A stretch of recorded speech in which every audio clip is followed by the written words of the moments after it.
Done a bit.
All right, welcome to the Metal Bastards Hangout podcast YouTube channel. Yes, obviously, as you can see by the title of the video, two things. Obviously, we're opening up with the fact that yesterday, it's still today, it's still Thursday for me, but it's Friday for y'all. So for y'all, 2 days ago, but for me, yesterday, a legendary superstar, as we can say, left this world at the age of 79. That superstar, his name was Billy Graham. He is a former WWE champion, one of the early ones, along with names like Nature Boy Buddy Rogers, the original Nature Boy Buddy Rogers, Bruno Sammartino, Ivan Koloff, Pedro Morales, Stan Stasiak, and I guess you could lump him in Bob Backlund as one of the early world champions within WWE, back then called WWF, or in some cases WWWF. And he was a reason that these two meanings are still around to this day. Superstar and sports entertainment. He was essentially sports entertainment before sports entertainment became a thing, and coined the term superstar because obviously a lot of those were influenced by him. Names such as Hulk Hogan, Ric Flair, Dusty Rhodes, especially with the latter two, because he had the voice of Dusty Rhodes, but had the body of Hulk Hogan in some case, the physique, the look, the gimmick of being a superstar, and could cut a really great promo. He had that kind of voice. Yes, that's very true. Yeah, superstar Billy Graham was definitely a pioneer. He was definitely way ahead of his time. I mean, like Ryan said, he was basically sports entertainment before there was sports entertainment. Exactly. I mean, he was booked as a heel. However, another thing is, too, he was one of the first heels that actually got cheered by the crowd because he was so charismatic and entertaining with the way he delivered his promos. And just his look was larger than life. Like, nobody looked like him in wrestling prior to that, the beach blonde hair, the tie-dyes, the huge muscles. And nobody looked like that. And you can definitely tell where Hulk Hogan, Jesse the Body Ventura, Ric Flair, the Nature Boy, the other Nature Boy, Ric Flair, they got there.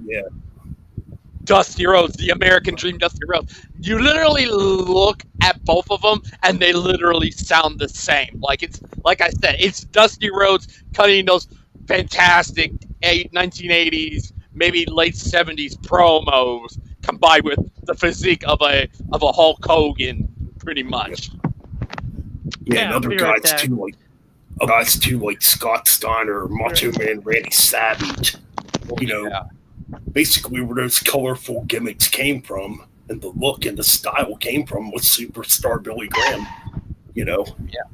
Yeah, pretty much. Yeah. I remember before all this went live, I was watching. I think I was scrolling through Instagram or something like that, and I see Hulk Hogan had posted his one of the things he was talking about in his Hall of Fame promo in 2005. I forgot what year, because I know Superstar Billy Graham was also inducted. It might have been 2004, or it might have been later on, but I knew he would have been inducted into the Hall of Fame. He is a Hall of Famer in the WWE. But I remember Hulk Hogan had said they went, I think, to the Armory, and he just saw the Superstar Billy Graham, got on the second rope, and he was just posing and stuff like that. And Hulk Hogan said, "That's what I want to be when I want to be like him." Yep, that's Hulk Hogan's favorite wrestler. Yeah. The guy that got Hogan to want to wrestle with Superstar Billy Graham. Exactly. See, it's definitely a really sad loss and a really huge loss in professional wrestling, because he was way ahead of his time. Like, I think the mistake that was made back in '77 when he had the title, like, the fans were turning him face, but Vince McMahon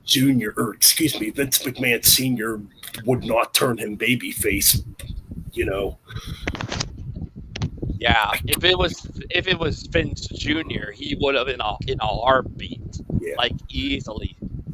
And I think if he would have turned babyface back at '77, he would have been like, oh my, he would have been super, super over, like, big time. If it was not Hulk Hogan, that if Vince didn't take a chance on Hulk Hogan and it didn't work out, he would have instantly got Superstar Billy Graham to come back and win the title easily. He would have been one of the, if he had come back and stuff like that, he would have been the biggest baby face. And that could, in a nutshell, be a big deal. What if Superstar, if he came back, under the Vince McMahon Jr., Vincent Kennedy McMahon era and stuff like that of the WWF?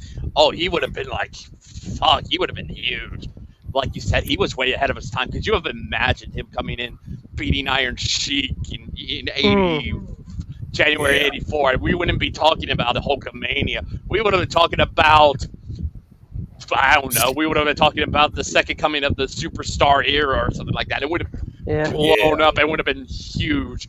He would have had the same. He probably might have had the same run as Hulk, I would think. Maybe a 4-year run. It would have been really, really interesting to see how you would have done as a babyface. That could be a fantasy booking right there. Booking a Superstar Billy Graham babyface run in the '80s or something like that. That would be pretty interesting to do at one. That's very interesting, and well, Superstar Billy Graham would lose the title to Backlund in '78.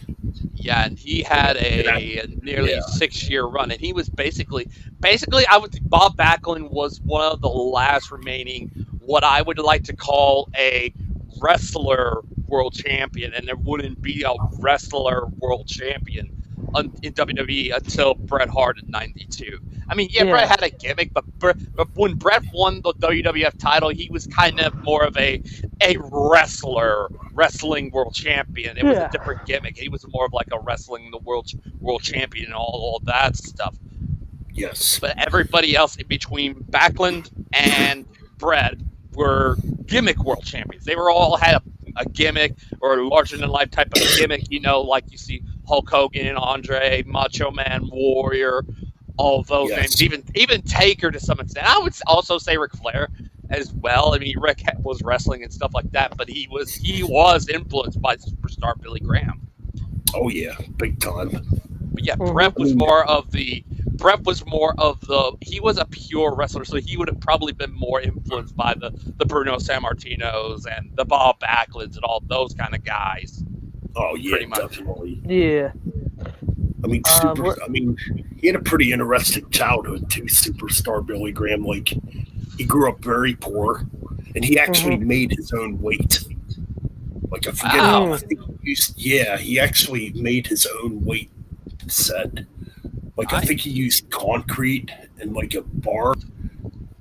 I mean, that makes yeah. I'm trying to think how he did it. It's on his documentary how he did that as a kid. He invented his own like dumbbells. I got a good question. Question. Let's say if Billy Graham was around right before Hogan leaves to go to WCW. Let's just say, hypothetical, we book a WrestleMania match between... hear me out. Let's say, hypothetical, we put Hulk Hogan versus Billy Graham at WrestleMania around that time. What would the storyline be, and how would you book it? Oh, that would be very interesting, because Hulk looked up to Superstar Billy Graham. Like I said, Hulk Hogan said that Superstar Billy Graham was the reason he got into this business and stuff like that. That could have been very, very interesting, considering, Hulk would have been like, he would have been like looking at Billy Graham inside, the kid in him would be screaming at the top of his lungs, like, oh my God, I'm working with the guy that got me into this business. I'm working with Superstar Billy Graham. That would have been like, holy shit. Here's the thing. Do you have Billy Graham trick Hulkster into joining Hulkamania? Billy Graham wears a Hulkamania shirt. He parades around with Hogan for a long extent of time and then turns real hard on him. Like, how would you do that? That's interesting. I mean, I'm trying to think. Well, back in '86, Billy Graham did come back to WWF for a bit, but he didn't wrestle very long due to the fact he was starting to have like really bad hip problems, and he had to retire. But this is just a hypothetical. This is just like a hypothetical. If he didn't have any issues, and let's just say he decided to stay and carry on. I mean, there could have been a match between the two, maybe. Yeah. Maybe, I don't know, definitely. I definitely think. That would have been even. No offense to Andre Hogan, that would have been the thought of that. Like but would Superstar be the kind of guy to help draw 93,000 people? I don't think so. It might maybe close. I would think it'd be high 70s to maybe low to mid 80,000s, maybe. It would be close. I wouldn't say it would be able to draw 93,000. I would say it'd be close to it, pretty much. It'd be in the high 70,000s, low to mid 80,000s. Considering Superstar is a big deal. It's like, but if it had a drawn out story or something like that, that would have been like, this would have made sense. Yeah. It would have been interesting. I mean, I'm trying to think. I think Hulk Hogan and Billy Graham did team together in house shows back in '87. I know at the original, or at the very first Survivor Series, Billy Graham was supposed to be on Hulk Hogan's team at the time, but pulled out because his condition was just getting so bad that he couldn't wrestle anymore. And that's when they turned on. That's when they turned Don Morocco babyface, and he ended up taking over for Billy Graham on Hulk Hogan's team on the Survivor Series. I would have loved to have seen a match, but it would have been really. If not, I would have loved to see maybe in the early, like when the Hulkamania thing was running around. I would have loved to have seen a match at least maybe 86, maybe that would have been pretty cool to see a match between. I mean, I wouldn't it be bored, but I would have loved to have seen if there was ever a match. Maybe that might be something I would look up if there was ever a match between Hulk Hogan and Superstar Billy Graham. There weren't tag matches where they weren't teaming up, where they were actually looking each other across the ring or something like that. I don't think there ever has been. Not that I know of. Not that I know of either. But I'm trying to think. Superstar Billy Graham though. back to the Backlund thing. After he lost the title from Backlund, he kind of disappeared for a while. But then he reemerged as this karate character. Like, Yeah. it was different. He came out wearing black trunks. He shaved his head, had a black mustache. It just did not look like superstar Billy Graham. Yeah, I'm looking at this. I'm looking at something on here where it's like he's cutting this promo and he had the shaved bald head. He had a blonde. It looked like a blonde goatee, but this might have been during the NWA days. And it's just this video on here that was looking up Superstar Billy Graham versus Hulk Hogan. It never did, but it's just like it's not just 10 pounds of gold and stuff like that. So this might have been when he was, I think this might have been when his hip was still he was still in good condition to wrestle. Okay, if he had a match with Ric Flair, Rick would have been like screaming internally as like a kid, geeking out like a kid, saying, "Oh my God, I get to work with Superstar Billy Graham." I gotta say, he was in the NWA for a bit. Mm-hmm. Yeah. I also remember, because I remember when Cody Rhodes cut the promo about his dad was fighting for the WWF title, and I remember the champion was, at the time, Superstar Billy Graham, if I remember correctly. Yeah, I'm trying to think. Was there? I think there was. You know what? Yeah. Because Dusty Rhodes and Billy Graham had those legendary matches. Yeah,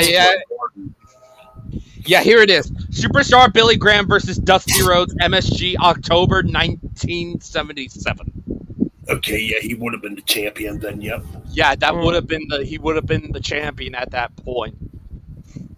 Oh, then that famous Bull Rope match they had. Oh, one of the greatest matches ever. But there was it's only like a 6-minute match, but it's so fucking barbaric and bloody.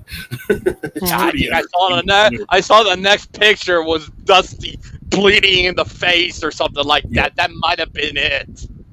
Like Billy Graham's face is all covered in blood. He's just being super entertaining in that match. Yeah. That's one of the great ones. He's had, matches against San Martino. Yeah, because he was the one that dethroned. He was the one that dethroned San Martino for the title, and San Martino was on his second run, and this was the 4-year run, I believe he had. Not the 8-year run, but this was the 4-year one, and he lost it in '77 to Billy. Yep. Which you can find these matches on YouTube.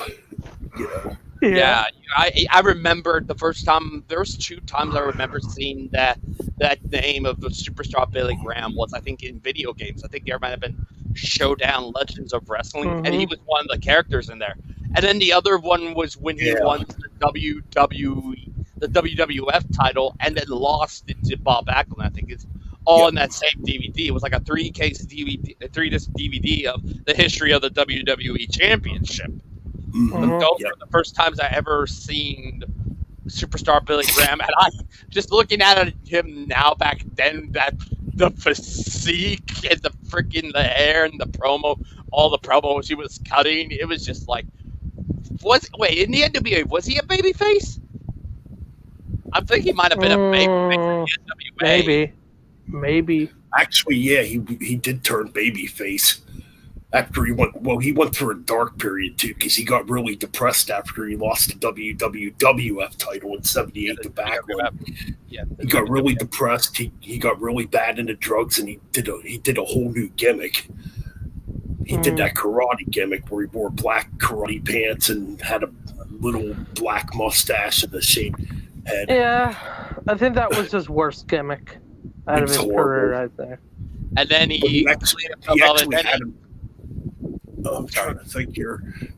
No, he did make a return to the WWF for a bit back in '81, '82 with that karate gimmick, because he had a match with Bob Backlund, or he had a rematch with Backlund for the title, he was going after the belt or whatever against Backlund again, and obviously he lost, and the gimmick just wasn't the same. Yeah, and then that's the I see, because it was a promo. He had like tie-dye and stuff like that. He still had the bald head, but the beard was kind of bleached blonde at that point. That's when he went back to being Superstar Billy Graham again. after doing that ninja gimmick. And Yeah, he only did that ninja gimmick because he was in a really bad place, and he was in a really bad place in his life at the time. Like I said, he got really depressed after he lost the WWF title to Backlund because he wanted to keep on having to run with the title, and Vince Senior wanted Bob Backlund to be the next boy, or the next the next Bruno type guy. Yeah. Like like I said, if it was Vince Jr., it would have been like, oh yeah, he would have had a longer run, pretty much. But what am I trying to say here? Okay, so yeah, he lost the belt. He got depressed. He did the ninja gimmick. He was he was bad into drugs too at the time. During that period. So he did that for a few years. Then eventually he would go back to being superstar Billy Graham again and wearing the tie-dyed, and he grew out the Hulk Hogan like mustache and dyed it blonde, blonde and stuff like that. Yeah. So yeah. Yeah, John says. Yeah, he says here, I'm looking at John's comments. Superstar Billy Graham is a legend. Some of his wrestling proteges include Hulk Hogan, Jesse Ventura, Scott Steiner, Ric Flair. As an award-winning bodybuilder, he was a training partner and close friend of Arnold Schwarzenegger. Wow. Nice. Yeah. Yeah, that should be mentioned too. Yeah, early on. Oh, yeah, Arnold. I remember there was that. Arnold used to train together. And I remember the Barbarian, and he had, I think, what was it? There was one guy. There were 7 foot tall guys. One of them being Andre, and I think I forgot the other one was. Was it Wilt Was it Wilt Chamberlain? Maybe. But it was this black guy. He had an afro, and he had a picture. But it was Andre was in that picture, and that he obviously Arnold and Andre were close friends too. But I did not know that he and that superstar Billy Graham and Arnold Schwarzenegger were close friends. That's something. Yeah, that's like one of the first people Arnold. I think he was one of the first guys Arnold met when he first came to America. Back in I guess it would have been in the late '60s. Ooh. Yeah. I don't know. I used to have that DVD on Superstar Billy Graham. I wish I still had it. I would have watched it and studied it a little more. But yeah, because some things are a little faint to me in the head. But yeah, I mean, yeah, early on he did some bodybuilding too. Yeah. Yeah, he has influenced a lot of people, not just in the wrestling world, but I guess maybe in some cases the bodybuilding world. I mean, some of their bodybuilders and those who were in the body probably were influenced by Arnold. Arnold was, he was a training partner and close friend of superstar Billy Graham. I mean, come on, that's exactly. Yep. So we're gonna have a little fun right now. We're gonna play a few superstar Billy Graham promos. Yeah. Here's one of his famous Madison Square Garden promos from 1977 with a young Vince McMahon. Yeah, that one promo. I was watching that promo. Yeah, I was going through and watching these. Let me guess. It's the Man of the Hour promo. Oh shit, Ben. I know that one's on there. Yo, we can't do this promos live because WWE has a tendency to strike channels down for that shit. Yeah, that's right. That's right. Well, I think you can do them as long as you're not showing video footage. I don't know what chances. Yeah. Because I did it with Paul Orndorff when he passed away. But yeah, if we're not actually showing video, I think we can do this. Okay. Yeah, it's still might be still fresh that they're. All right, Boston Garden, Saturday night. All right, so here's some superstars. To my left, ladies and gentlemen, the reigning worldwide wrestling federation heavyweight champion superstar Billy Graham before another capacity crowd here in Madison Square Garden. There are those here who certainly are in your favor, those who are not, Mr. Graham. Some are booing, some are cheering, but nevertheless, there's pandemonium tonight. There's excitement. Look at the people's faces. Look at the people's expressions. Can you feel it? Look at you. You're excited because I am the champion, the Worldwide Wrestling Federation champion. How can I retain this belt? Why am I still a champion after months and months and months? Because I'm in shape. I'm powerful. I'm strong. I wake up every morning, work out for 5 hours, run 19 miles a day, swim across the Atlantic Ocean. Unbelievable condition. I am the man of the hour, the man with the power. Too sweet to be sour. Mr. Excitement. Look at the pandemonium. Look at the thousands of people. Thousands of people. Will you defend your championship in other areas here in the United States? Anywhere in the world. Japan, Australia, United States, California, Mexico, I don't care. Central America, any state, any city, anywhere. That man is from Japan. All even dependent in Japan.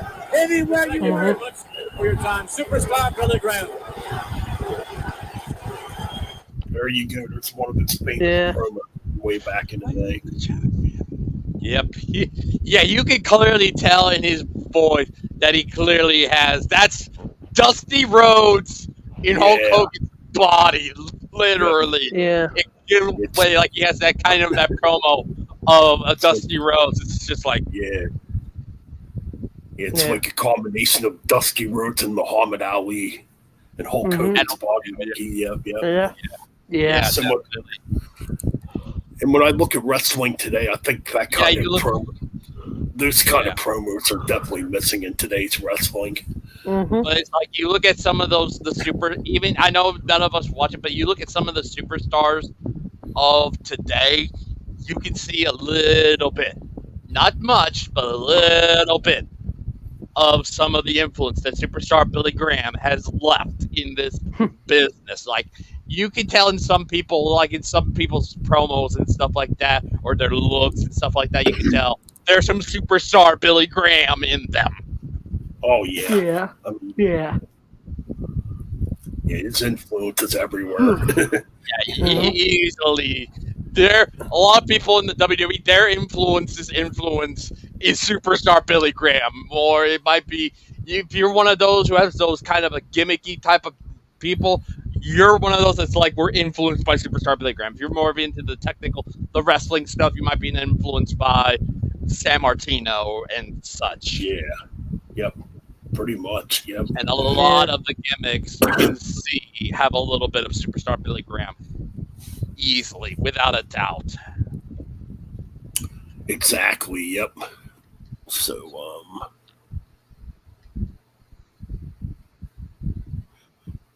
I'll just read the comments. Looks like John's here. John is here. But yeah, superstar Billy Graham, a true legend, a true pioneer, one of the all-time greats. You know. Yep. I mean, like I said, man, if sports entertainment would have became something in the 70s, superstar Billy Graham would have been the leader of it. But but in '78, he went with Backlund due to the fact that Vince Sr. didn't want I guess Vince Sr. didn't really. Well, I don't think anybody really knew. What am I trying to say here? Okay, I think it's because Vince McMahon Sr. didn't know what to do with somebody like a superstar Billy Graham at the time because he was so different. Yeah. Way ahead of his time. Yeah, if it was Vince Jr., then what if that was a Vince Jr. gimmick? What if Vince Jr. came up with that gimmick and it's like, Dad would have been like, yeah, okay, fine. Vince McMahon, yeah. Vince McMahon, not Vince Sr. Vince McMahon, yeah, I think that kind of a gimmick would have thrived in Vince McMahon's WWF. But for how long before Vince would ruin and overexpose it like he does with everyone? Well, here's the thing: around the '80s, it was like you staff. Yeah, he took a chance on Hulk Hogan. Back then, it wasn't like what it is now. The 80s were totally different than what they are now. I wouldn't say Superstar Billy Graham would have been exposed too much because you look at Hulk Hogan, because remember, he would have had something like a Hulk Hogan run and only had a limited amount of matches because on TV and stuff like that, they were probably his matches would be most likely on pay-per-view. So the only way you would be able to watch potentially a Superstar Billy Graham match is either you go and pay like $50-$60 on TV for pay-per-view back then, just for or like you purchase a event. or purchase a VHS too. You know, totally. It's because you didn't have Peacock back then, you didn't have YouTube back then, No, so there was been no way able to really see those matches unless you were able to get tickets somehow. Tickets, to go to the event.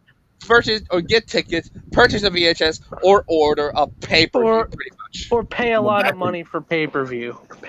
Back in the 70s, they didn't have pay-per-view back in those days. No, I mean, their biggest event was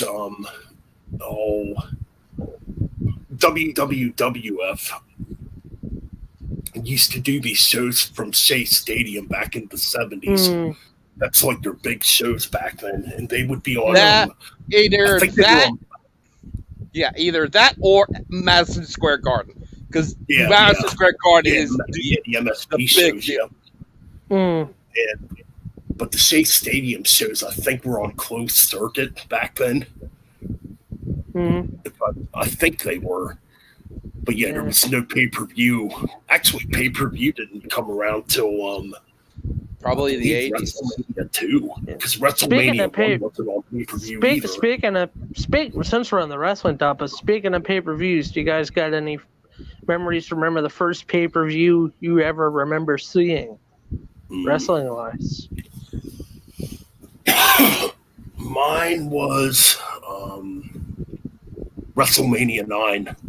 That was my first. Before that, I'd rent them all on VHS tape. Yeah, I think for me... Vengeance 2003. Because it was kind of... My mom's, it was kind of like a parting gift for me in Illinois because we were moving. And she allowed me, you know what? Okay, I'll buy this for you. Why not? What was mine was Bash at the Beach, surprisingly, on VH. What year? Mine was Bash at the Beach. You know what? I was a bit... Maybe. Hold on. Sorry. Yeah. I was saying mine was Bash at the Beach. My mom said I would have been 3 years old, so it was either 98, 97 or 98 around that time. Ooh. I think one of them was NWO versus the Giant or something like that. It was Hogan versus the Giant or something like that. Ooh, okay. Yeah, because Paul White at that time, I think he had Hart as his manager. So yeah. Oh yeah, that's right. I'm now remembering because you mentioned WCW, Starrcade '97. Yeah. Yes. Because of the whole Hollywood Hulk Hogan versus Sting match. Yeah. And I was intrigued by Sting with the crow paint, not the Beach Boy. That's the best version of Sting. The crow Sting, the white face paint Sting, and Undertaker. Obviously, they were the two I looked up to quite a bit. Yeah. What's up, Wyatt? Hey, Wyatt. What's up, Wyatt? The first time I had asked for a paper, I think there was something my dad was gonna buy that pay-per-view either way. I think for a Starrcade. But the first time I ever asked for a pay-per-view or something like that, I asked my mom to buy, the Vengeance 2003 on pay-per-view when we were still living in Illinois, because this was like a parting gift because we were about to move. It was kind of a birthday. It was like a parting gift because we were moving to Texas at that point. Okay, cool. I continued. And after that, I continued to follow WWE ever since then. So yeah, WrestleMania 9 would have been the first one I saw on pay-per-view. Yeah. But the first one I actually ever watched, as far as VHS goes, was WrestleMania 2. Way back in '86 when I was like 7 years old. Yeah. And they were doing the three different places pretty much. Yeah. Yep. I said, I've told this to some of my friends that are more hardcore wrestling fans than me. I said, I don't watch the modern product because it's crap. Yeah. I don't pay attention to it. I don't either. Especially AEW. I kind of grew tired of AEW because they're starting to turn into sports entertainment now. So, yeah. Yeah, wrestling. I just can't get into wrestling anymore. No. I mean, hot take. Real sports entertainment wrestling died after WWE bought WCW and ECW. I would probably agree There's with that. a hot take. I mean, it hasn't been. I mean, wrestling really hasn't been the same since WCW was bought out. But yeah, that's just even what I the think. early stuff of TNA was good until fucking Hogan came in and changed it to Impact, and yeah. But anyways. But anyways, I don't think I have much more to say about Superstar Billy Graham. I think I pretty much covered everything. Yeah, we pretty much did. We do. Well, I guess we can close out. We want to pay our respects and condolences to the family of Superstar Billy Graham, and obviously rest in peace, Superstar Billy Graham. Yeah. Yes, Sorry, definitely. I'm back. Somehow. Yes. Sorry, Ben. I was saying somehow StreamYard booted me out for some reason. It is what it is. It is. But okay, let's lighten the mood at least, shall we? The next topic we were going to mention. All right, so on May 17th, or no, I apologize. I apologize. Yeah. May 16th, this album turned 40. Yes, I have that album somewhere. Peace of Mind. Amy. So yeah, Peace of Mind by Iron Maiden celebrated its 40th anniversary. Released on April 17th, 1980, or April 16th, 1983. Produced by Martin Birch. Came out on Capital EMI. And this would have been the very first Iron Maiden album I ever heard way back in 1988. Roughly around the time when I first heard Metallica. Yep. And the first one with the current drummer, Nico McBrain. That's right, yep.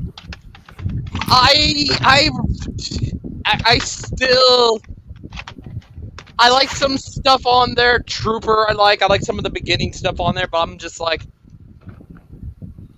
okay album. It's an okay album. It's You not know, okay. you're coming- It's great. It's great. It's just like, okay, it's around the 8 or a 9 out of 10 for me. It's like, Yeah, okay, I have it also. it's a decent, it's a good follow-up to a masterpiece that is Number of the Beast. Yeah. Like, it's hard to follow up a masterpiece, especially something like Number of the Beast. It's better than Seventh Son. It's better than Seventh. No, not to me. I have Seventh Son. I give Seventh Son a 9.5. I think it's my favorite of the classic Maiden, pretty much. See, I give this a solid 9.8. It's close to a 10 for me. There's not a bad song on this album. Where you open it with Where Eagles Dare, then you go into Revelations, Flight of Icarus, Die With Your Boots On, The Trooper, Still Life, Quest for Fire, fucking Sun and Steel, and To Tame a Land. Not one bad song off that album. Yeah, there's some good songs. Trooper, it's goddamn freaking Trooper, for Christ's sake. I'm kind of sick and tired of hearing Trooper though. I'm not. I do like the Trooper. Yeah.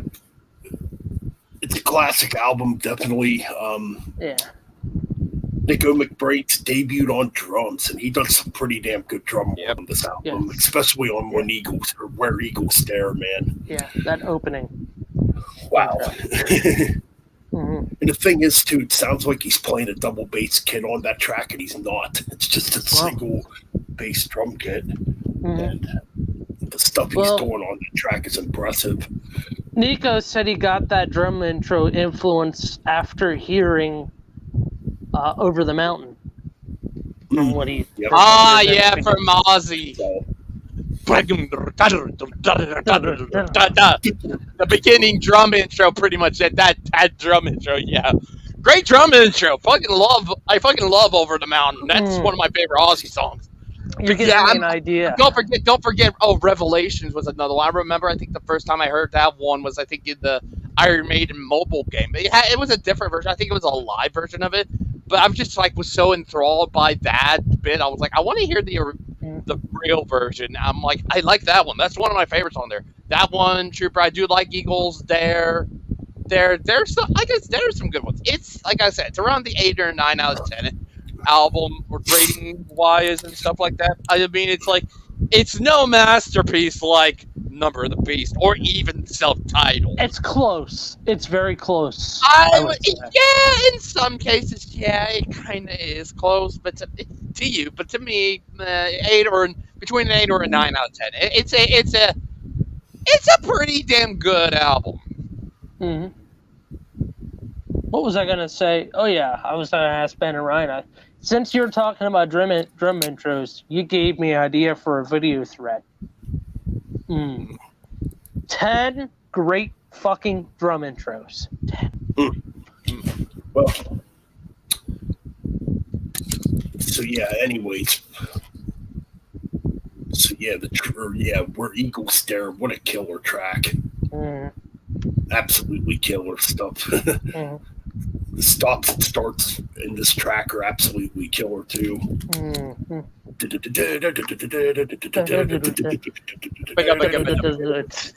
that's Where Eagles Stare. Oh wait, that's it. Wait, which one's that one? That one's something. That's a different song on there. I forgot which one that is. He's just doing such cool stuff on drums on this track.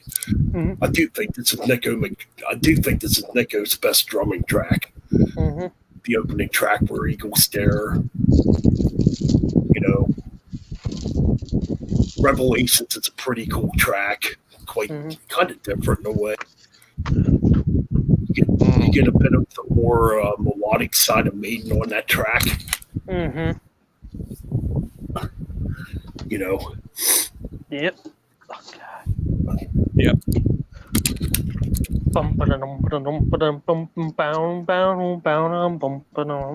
I just love that intro of Flight of Icarus. That little bass line intro and the fucking guitar little riff intro. It has a little chug going into the intro.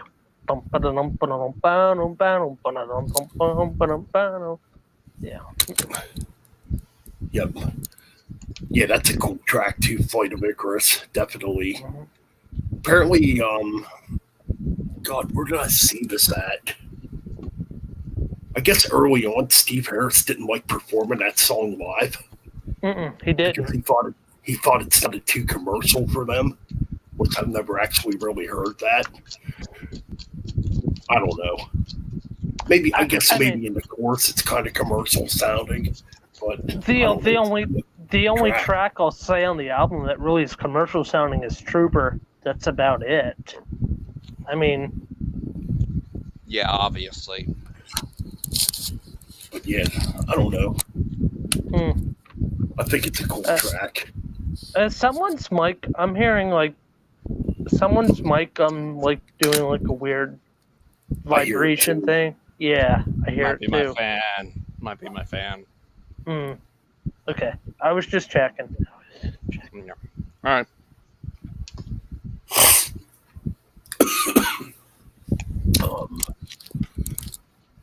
Die with Your Boots On. That's a cool track. I love that.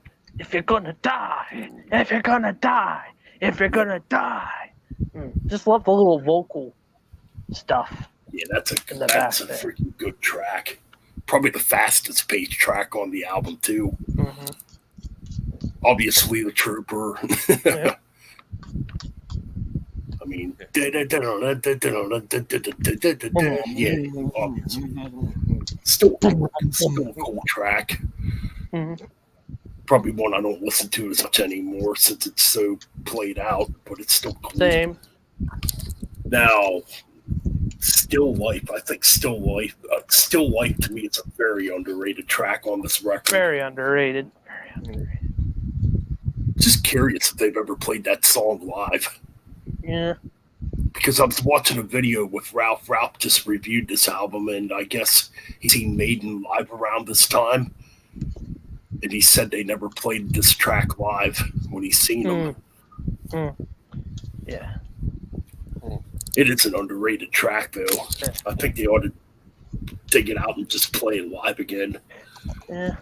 And this would have been the first Iron Maiden track to have that bass intro, which you would definitely hear a lot of going into the future with Iron Maiden. Mm-hmm. With those type of bass lines that Steve Harris likes to do. Mm-hmm. Even though I think over time Steve Harris has overdone those type of intros. I mean, What would have been? Would have been Peace of Mind where he started bringing in the acoustic bass, or do you think that was a little bit later on? It might have been on Peace of Mind. But yeah, this would have been the first album, definitely, where he started doing those bass intros, those melodic bass intros, which over time to me have just gotten to be way too much. It's like every Iron Maiden track now has those fucking melodic bass intros, and it just seems like they get longer and longer with the build-ups. Yeah. But anyway, so yeah, that's one of the first examples of that. Quest for Fire, a lot of people would say is the worst track on the album. I like it. I never had a problem with it, really. I guess the lyrics are kind of silly in it. Yeah. In a time when dinosaurs walk the earth. I mean, that part's kind of silly. Silly, yeah. Another underrated track on the album, too, is Sun and Still. That track freaking kicks ass. Kicks ass. Hasn't been played live a whole lot. I think they only played it live. Maybe it's twice. Yeah. I think that's a cool track indeed. To Tame a Land. Great way to end off the album. Yeah, that one's kind of cool too. It's got like kind of has like an Egyptian feel to it, which is what you would definitely hear a lot of on the next album, Power Slave. Yeah. So in a way, it's kind of like a preview of what you would get on the next record. Apparently, this track was originally going to be called something else. I forget what the hell it's going to be called, though.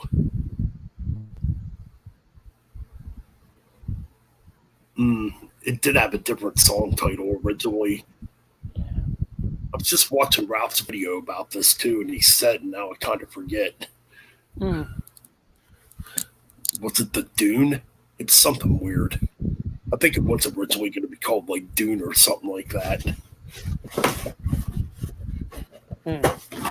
Yeah. But yeah, it's a cool epic. It's got some cool... It gets faster near the end and get these really awesome harmony guitar leads. So yeah, going back through this album... is it better than Number of the Beast? No, not even close. To me, boy, that's kind of tough. I'm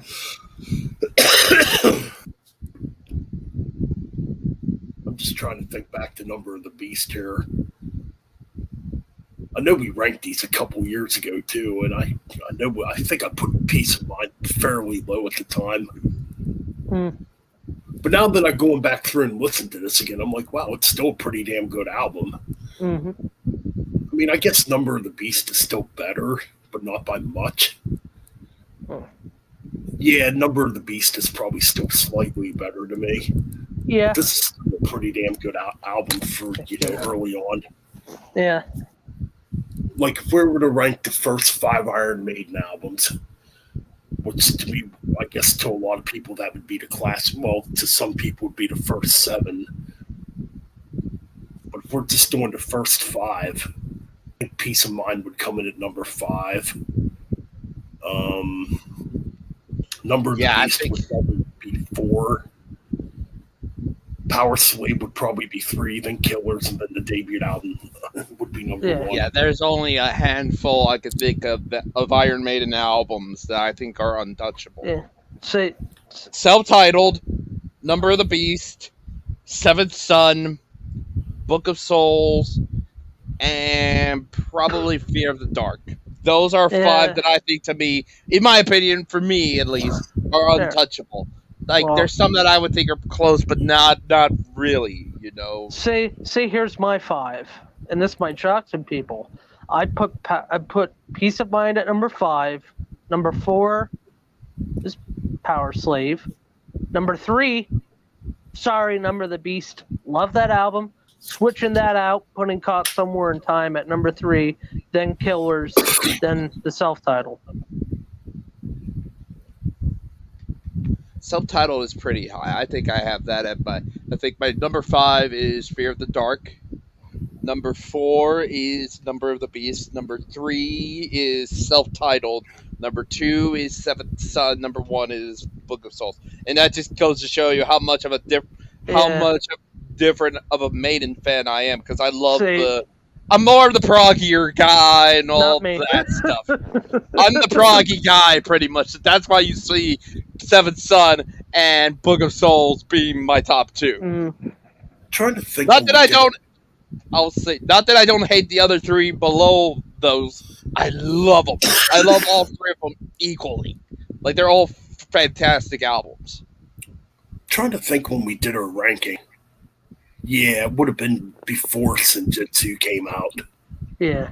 Yeah, but that will be a perfect opportunity, because when I do the deep dive for them, that will be perfect opportunity to when we can do them. And then I wouldn't say we do the ranking in part 1, maybe part 2. Yeah, but or maybe we could do a part 1 where it's the first 9, and then we could do another one where it's not just that, but it's the combined version and where the other ones are.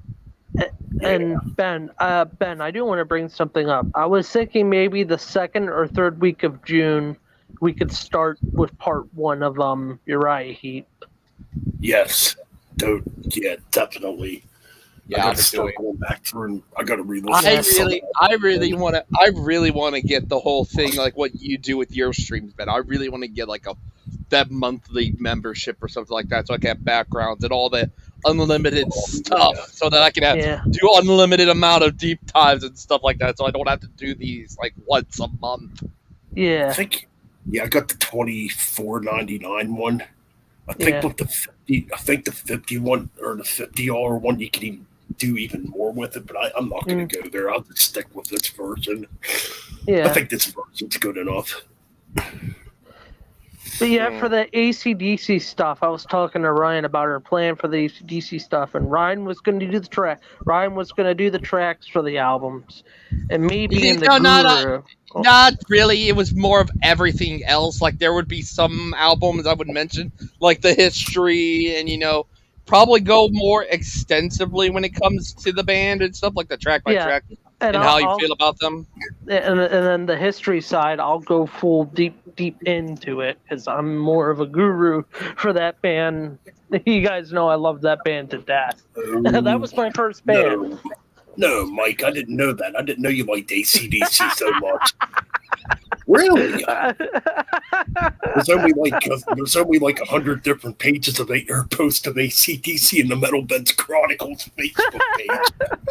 I can't help it. That's my band. That's the band that got me started into music. That's fine. I'm just kidding around. Yeah. But that's like saying we can make fun of Ryan for liking, let's say, Linkin Park. I'm teasing you.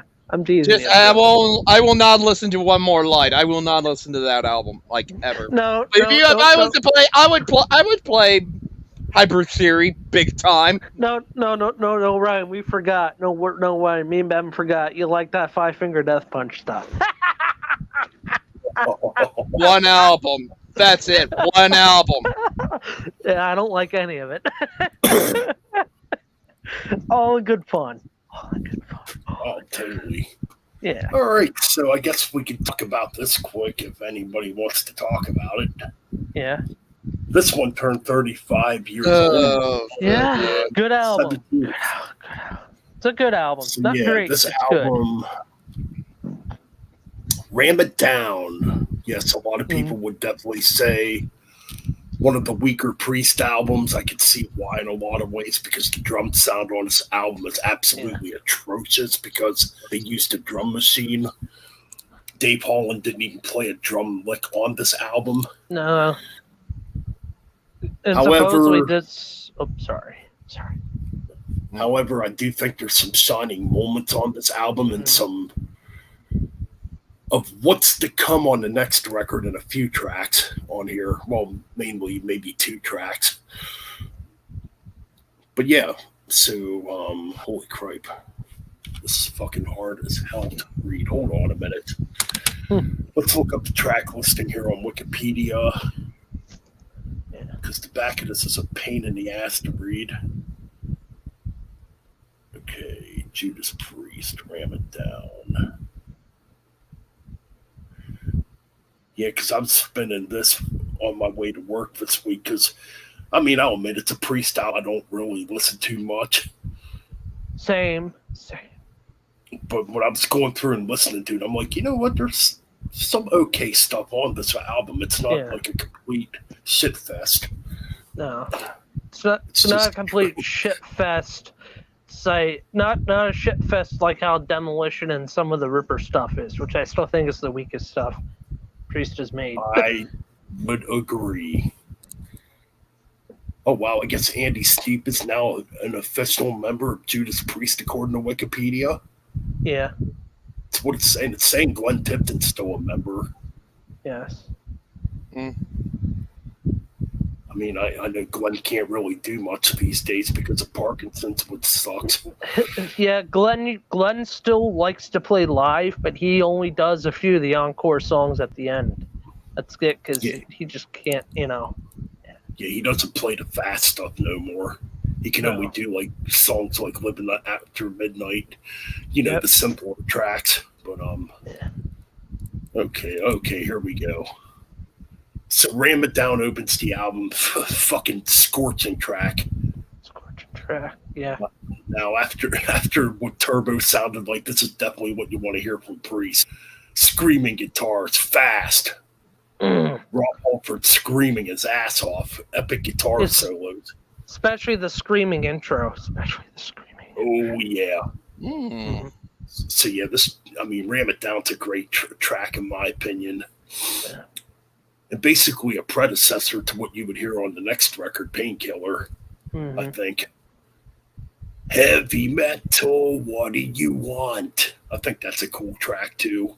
Yes. Begins with a really awesome guitar solo, and, it's just a stomping heavy metal track. That's why it's called heavy metal. Yep. Club Zone, okay, this track's kind of whatever. It's whatever. It's not terrible. It's not terrible. Come and Get It's all right. I mean, it didn't really bother me. Hard as Iron, though, this song freaking rules. This is definitely a track that sounds like it would be a predecessor to what you would hear on Painkiller. Like when I'm listening to these tracks, I'm already imagining if they would have got Scott Travis in the band at this point, this album would have sounded like, Scott Travis on drums. I think it would have been a better album. Yeah. And Hard as Iron, you could definitely hear that Painkiller-like sound creeping in already. It's much faster. It's a bit heavier, Blood Red Skies. This track's an absolute epic. Epic, and they kept and it's a permanent song in the set. I think it's been played live almost every tour after this album, so it's a favorite. Yes. Yeah, it's a favorite. Definitely. Oh my god, easily one of the best on the album. It's just so epic. Halford's vocals on this track are absolutely fucking jaw-dropping great. I'm a Rocker. That one's kind of a filler. Yeah, of course, the worst cover of Johnny Be Good. Okay, yeah. This is where we get into weak territory. Johnny Be Good is not that great of a track. Yeah. Well, I mean, it's a Chuck Berry cover, obviously, and it's for a movie too. I think it was the movie called Johnny Be Good. I don't know. Let's see what happens if we pull this up here. Okay, never mind. It was used in a movie, though, at the time. Yeah. Let me see here. Any information? It doesn't really say.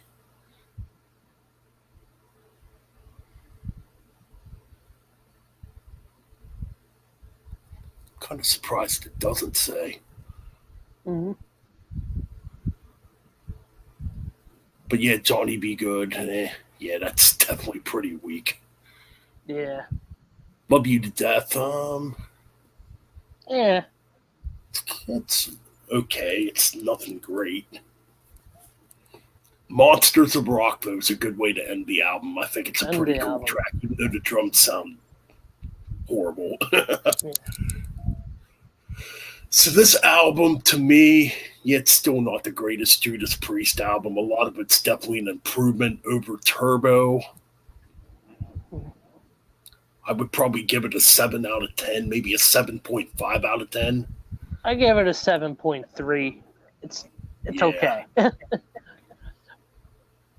And that's pretty much it. And for me, it's the drums. If you would have gotten rid of the drum machine idea and just had the drums played, yeah, granted it's Dave Holland, I still think it would have sounded better than being on a drum machine. That or get a different drummer in for that album. Yeah, the drum sound on Ram It Down is absolutely atrocious. It's just so bad. What's up, Jeff? What's up, Jeff? Hey, Jeff! Speed King, what's going on, dude? Gang, yeah. So yeah, that's Ram It Down and Peace of Mind right there. Both had anniversaries here in the last couple days. What does Blow Up Your Video have an anniversary coming soon, Ben? Ain't that 88 too? Yes, it is. Yeah, that would be later this year, right? I think Let's for an take anniversary. Let's take a look here and see. I'm thinking it already had its anniversary, but I could be wrong. I think it did. Huh? And if my voice sounds weird, because I have a cold, so I do apologize for that.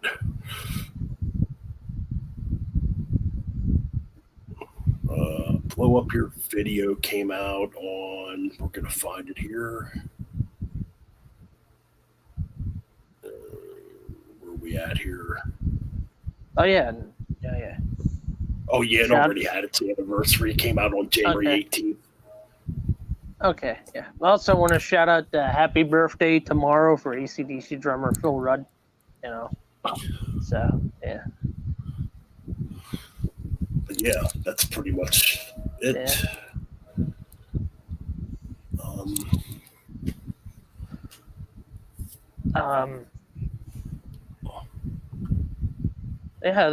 Other than anything, I mean, I'm looking at the metal news. I mean, don't want to bring it up, but people were still Sammy Hagar still in the news. I'm like,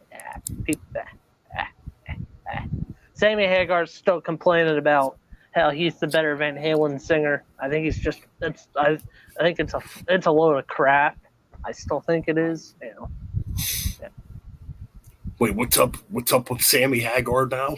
Sammy sorry. Hagar's trying to follow a lawsuit against David Lee Roth and stuff. And the usual Sammy Hagar crap with him, and he's salty about the Van Halen stuff when it comes to the lead singer stuff. Yeah. Yeah. It's like my at this point, but like this is what I want Sammy Hagar to do. Sammy Hagar, keep your mouth shut, stop talking about Van Halen, and fucking live your life. The thing I don't get is these guys made all their millions of dollars. I don't know why they're so damn bitter as they get older. Yeah. I just don't get it. But yeah, plus, I mean, I heard even David Lee Roth really and Alex really hasn't been vocal about it. They've been keeping quiet, like, right. Probably just don't care. They don't care. Man. Yeah, it's like between the Kiss drama, the Motley Crue drama. It's like, come on. Yeah. And apparently Motley Crue's making a new album. I'm not going to get it. I'm not going to get it. It's going to be shit. It's not going to be good. Yeah. I won't get it. I won't listen to it. It'll just be like all their other albums. Yeah. I did hear a rumor. Eric Singer says after Kiss is done touring, he did overhear Gina Paul saying they may make an album. I don't really care at this point. I don't care either. Yeah. But yeah, Sammy might be the better singer, but David has more charisma. Yeah. It's just the better line. Van Halen's always going to be David Lee Roth, no matter what. Yes, no matter what. Ryan's over there like, yeah. Sorry, yeah, I'm yeah. trying. No, I'm trying to take it. I see you. Yeah, like sneaking. what? No, I got something. Writing something down. I saw you sneaking away. You're gonna hide over into your little Sammy Hagar. I'm writing all of this for like a tournament and stuff for gaming related. I know. I'm just teasing you. Yeah, why it even said it right? Sammy's the better singer, Dave is the better performer. Yeah, that's where we draw the line. It's like Sammy's the better singer, Dave is the better performer. I don't know, Ben. I don't know, Ben. What do you think? Did you see Ryan trying to sneak away after we were saying David Lee Roth? No, I was writing down stuff on my paper. Right, excuse me. No. I bet you Ryan was trying to sneak over to his closet. He has like a David Lee Roth sculpture there that he prays to every night. No, I don't. There's not enough room in here for a closet. There's no room in here for a closet at all. And he has a Cabo Wabo poster that he sleeps with. No. Only this is the only poster I got hanging up. I know. I'm just teasing. You gotta laugh, man. I'm teasing with you. Nope. Yeah. Sense of humor isn't there right now, so try again. It's not working. Oh yeah, I got these kind of posters. We go. Yeah, man. Posters were cool to collect.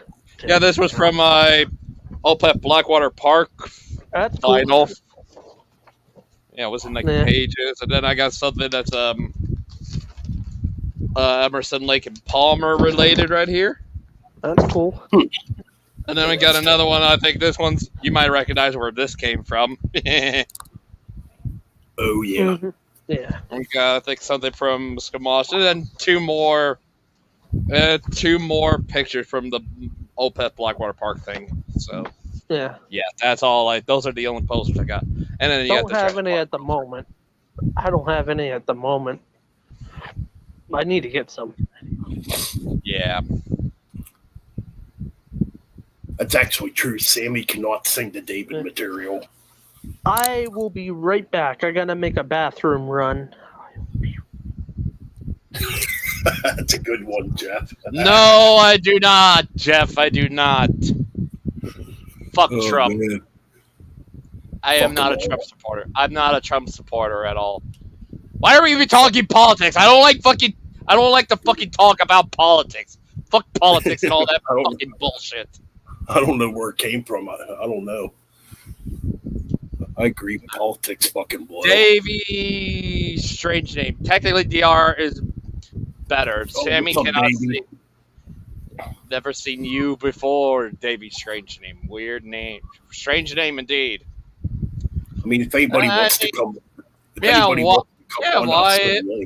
Yeah, Wyatt, Jeff. I can't say John because he went to bed already.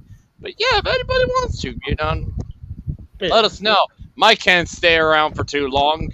No, Probably I'm staying. I'm staying because I don't remember.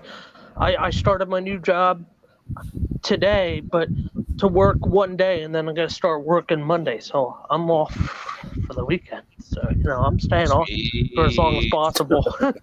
Oh, so you're gonna be able to stay off, but there might be times where you might be like, I'm gonna go to sleep here soon. Yeah. Sometimes I'm like that, where I'll join on stream for a bit, and then I start getting tired. I said, well, you sleep. You know how it is. Sometimes you just want to sleep. No, Yeah. Jeff. No. Fuck Trump. No, I'm legitimately serious. I do not like.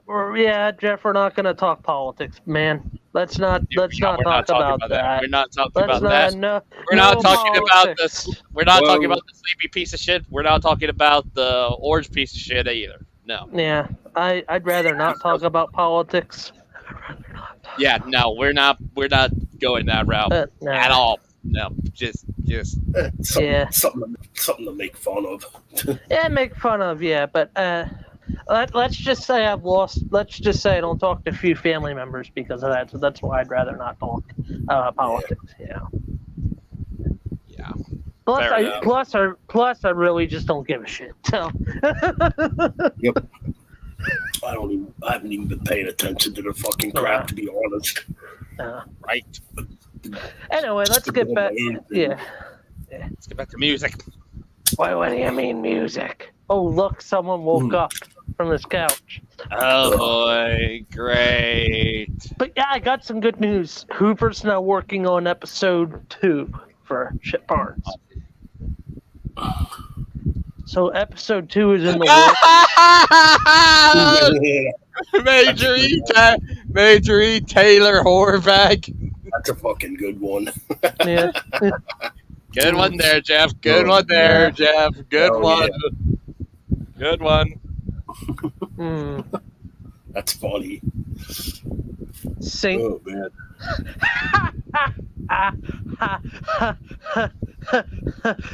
Making fun of the Saint Anger album. Oh God, no, I'm not gonna do that. I was gonna say Saint Bush. That was in my head. Saint Bush. Bad joke. I find it kind of funny. Find it funny? Some it made me make a fart. It made me make a fart noise, a funny fart noise, or something like that. No. I'll be back in a minute, guys. Sure. All right, Ben. Sure. We'll be here. Gotta use the boys' room quick. I will be here. Yeah.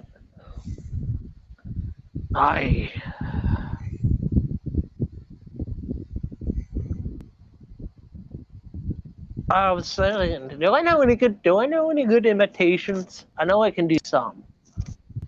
I'm a pirate. No fucking pirates, no. Although that's funny as hell. Say. It just sounds like Shitbar's trying to be like a pirate. What do you mean I'm not a pirate? I don't wear a fucking goddamn patch. I ain't a pirate. I don't say arg. Oh no, that was pretty good actually. Yeah. Arg, I'm a pirate. I listen to fucking heavy metal. Oh God, Barnes, are you drunk? Nah, I went back to sleep. Barnes, if he was a freaking pirate.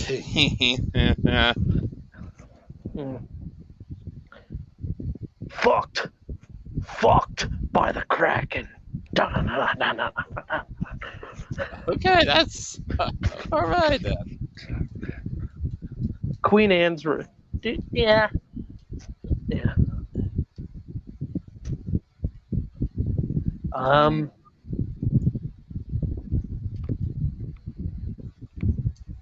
Yeah, I don't know.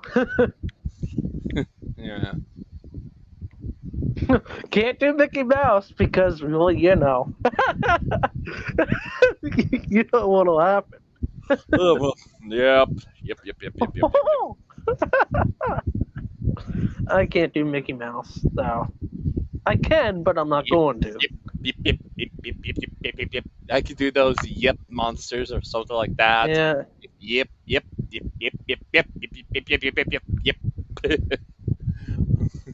Well, I got a good joke. Blue despair, agony on me, deep dark depression and misery. Boom, boom, boom, boom. If you don't know the joke, you've never seen a hee-haw. If you don't know the joke. Nope, never. Man, you're missing out, Ryan. Never seen it. Hey, Grandpa, what's for supper?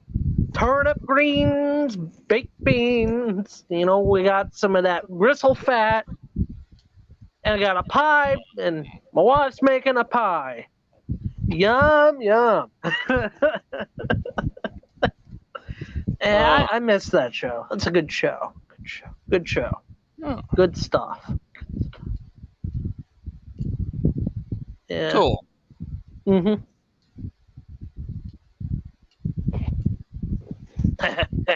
Interesting. Hey, Beavis. Now that's a show Hey, I grew up Beavis. on. Yeah. No.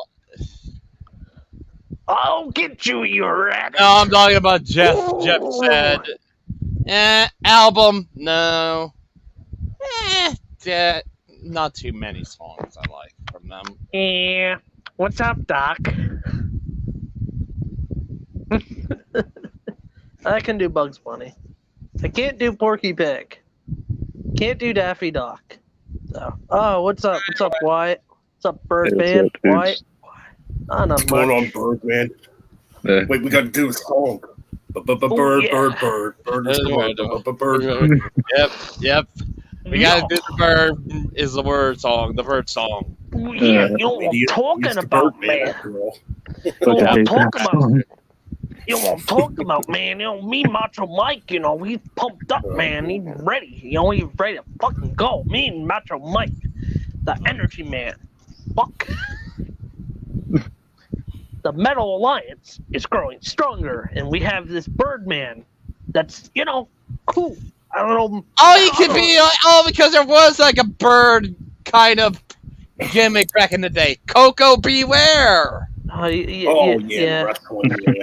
Now, Metal Hulkster, what do you think about this Birdman character? I'm too fucking. Dude, my voice is too soft to do that shit. All right, Fair never enough. Let's mind. not do it Fair today. enough. Let's not do it tonight. Fair enough. Hey, Jeff, you want to join us? You can come on. Yeah. I'll send you a link if you want to come on, Jeff. Yeah, Jeff, Yeah. Nick, anybody wants to come on, hop on. Yeah, we're here. Yeah. Where is Nick anyway? Yeah. What was I Oh, gonna I say? don't know, man. He might be busy. Busy? Yeah. Yeah, that might be that would probably be maybe. Yeah. What's our favorite sync album in sync? I saw that when you were gone, and I was can't like, even nah, name not the one. big. No I'm comment. like, no yeah, comment. no Not comment. It's like, answering it. yeah. Not answering it. No That was- comment. I was singing I Went Up That Way earlier, though. Yeah. Oh, man. Yeah. Ain't talking about that crap. No. But yeah. Yeah. oh yeah, your cynic. I did watch your cynic dive this morning. Oh when I was yeah, at the work. cynic. Yeah, the cynic That's stuff. good. I got to Mm. check out more of their albums. I know like their first Yeah, album. I got- Photos, yeah. obviously. Yeah, I just made like a private playlist of all of their stuff because I have been, I think since 2008 when I saw them like in a magazine, a metal magazine, that I've been wanting Yeah. to check them out for quite some time. Like I did briefly check out some of the tracks in the past, and They definitely did more.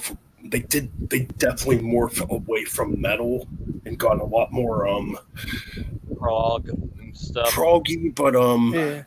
I guess more like art rockish. If I'm making sense there. Like Yes and All right, King cool. I'll Crimson. send you a link, Jeff. Cool. Yeah, they've been one of those that I have checked out since I saw that I think they were being promoted in a magazine. I think it was Tracy there because that came out 2008. And I think I might have it might have been a Metal Edge magazine, one of the last magazines from them I ever got. Yeah, just remember seeing that. I'm like, oh, this is interesting. And there was a lot of other bands in there, I think, there have been other magazines where I was looking at others, I think, and seeing different types of bands they were in. And I think there was another magazine that also got me into Coheed and Cambria. But yeah, Cynic was one of those I remember seeing in that Metal Edge magazine in 2008, one of the last ones, where I think they had Lordy on the cover. And they were about to probably release Dead Ache at that point. I think Cynic is going to be here downtown somewhere. You say, they're still active, aren't they? Yeah, it's just that they don't have Sean Reinhardt or Sean Malone anymore. They both passed away. Yeah, I'm I'm one of those that's thinking to myself, Paul is going to probably continue. Is he going to continue under the Cynic? Yeah, is he going to continue under the? I just think it might just, if he wanted to continue, it might just be with the solo thing, pretty much. Yeah, I could totally see that. I'm one of those that's like, I wouldn't be sad about them, if them ending it. I didn't realize, is it Paul Masvidal that wrote? I think he wrote some, or didn't he write like TV show themes too? I don't know. Maybe. Jeff might know. Yeah, I watched the deep dive. I mean, I was listening to the deep dive this morning, and I'm still here. I'm just turning my camera off. All right. Yeah. Nice picture, cool Mike. Though. Yeah. Well, Yeah, I mean, that's even though, despite the fact they only did 4, but then again, I did a deep dive for Bellwitch, and they only had 3, but we ended up throwing in the collab album pretty much just because why the fuck not? Get it over an hour pretty much. Would have been short, but I'm like I used to have Focus on CD. I need to get it again. Yeah, the 93 album. But Yeah, I was kind of late getting into Cynic though, because I knew about Cynic since the '90s, but I never got into him because a lot of people at the time, a lot of my metal friends at the time were telling me, "Oh, you don't want to listen to them; they're not good." And so for the longest time, I didn't listen to them. Then when I've heard Focus, I'm like, "Wow, this is pretty cool. It's different because it's like prog." some death metal, I believe. I think they had some death. They had some death metal in there, so they would have been one of the first progressive death metal bands. Yeah. Right. Like well before, like even I even think Opeth was around. Oh, there, Opeth's there. Ah, Jeff. What's up, Jeff? What's up, Jeff? Going on? So maybe you could explain the Cynic thing a little better than what we're explaining. I did watch your deep dive this morning. What do you want to know? Well, okay, so basically, sorry, it's low tech. Basically, I guess about the albums afterwards, because I've only briefly listened to them. After what, Focus? Yeah. Yeah, so Focus is the most metal, the most deathy, I guess you'd say. It's got the most death metal, I guess. What the fuck is going on in the background? It's not me. Not me. Mike, what are you doing? That's not me. Ryan said that was him earlier. Oh, okay. Yeah, because of his fan. Well, it sounded like somebody. No, it sounded like somebody was like crinkling paper up. Anyway, so Focus was the most death metal-ish. Although I really wouldn't call it death metal. There were death metal vocals on it, but the mix of the robot the vocoder vocals, which Paul did, the clean stuff, and then the the Tea Garden stuff was the other guy, was the death vocals, and that would be, they were very much from what they came from the demos. If you check the demos out, there's a CD of all the demos from '88 up through '91, and it's a major change, man. The first two demos, they sound like a crust punk band, pretty much. Yeah. Very crusty, very punky. And then the '90 demo shows the switch to kind of go more in the vein of thrashy death metal, and Paul allegedly sings those. I find it real hard to believe that's his voice, but anyway, but they're death metal vocals, right? And then hold on, damn it, come on. And then I might switch over to my laptop in a minute, but I'll finish this up. So then they kind of go on a hiatus, man, for quite a while. 15 years? No, not that long. 9308. When did Traced and Air come out? 2008, because that was the one that had just come out. I remember seeing them in a. Yeah, you're right. It was that long. Holy shit! I didn't think it was. Yeah, that because long. I remember I think I got a magazine. I think it might have been the Metal Edge magazine, the one that had Lordy on the cover, the last one they did. And I think they might have been promoting. I think they were promoting Cynic's Traced and Air in that magazine. Okay, all right. I didn't think it was. You're right. It is 13. I didn't think it was that long. But anyway, they were still together though. Sean and Paul were always together. They did this band called Portal. Initially, what was going to be called Portal. It was stuff that was kind of initially earmarked to be a Cynic album, but then they got a girl singer and keyboardist in, and they became much more of like a kind of like a semi-gothy sort of thing, like gothy grunge sort of. It was really hard to explain the Portal music. You gotta just listen to it. I like it, but a lot of people don't like it. Definitely wasn't Cynic. And then, but that had both Paul and Jason, the other guitar player, and it also had Sean and Sean Reiner and Paul, and then this girl. Forget who played bass on that. There's another dude, Chris Kringle or something like that. No joke, I think that's his name. And then they did the Aeon Spoke thing, which was another proggy sort of semi-gothy girl-fronted band. I don't know if it was the same girl. I think it was. And then they came back to do Traced and Air, which was pretty radically different than Focus in that it was a lot more prog metal-y, but not like prog metal like Dream Theater. It was more ethereal, very, lots of really cool layered vocals, lots of cool layered guitar, lots of cool. And by that time, Jason Goebel had left, and they brought in a guy named Timon. I can't remember his last name. Kruitsenwater. I don't know. It's a Dutch dude. And he did the death vocals, and Paul did a lot more clean singing, yet he still was using the vocoder, right? But not as much. And then they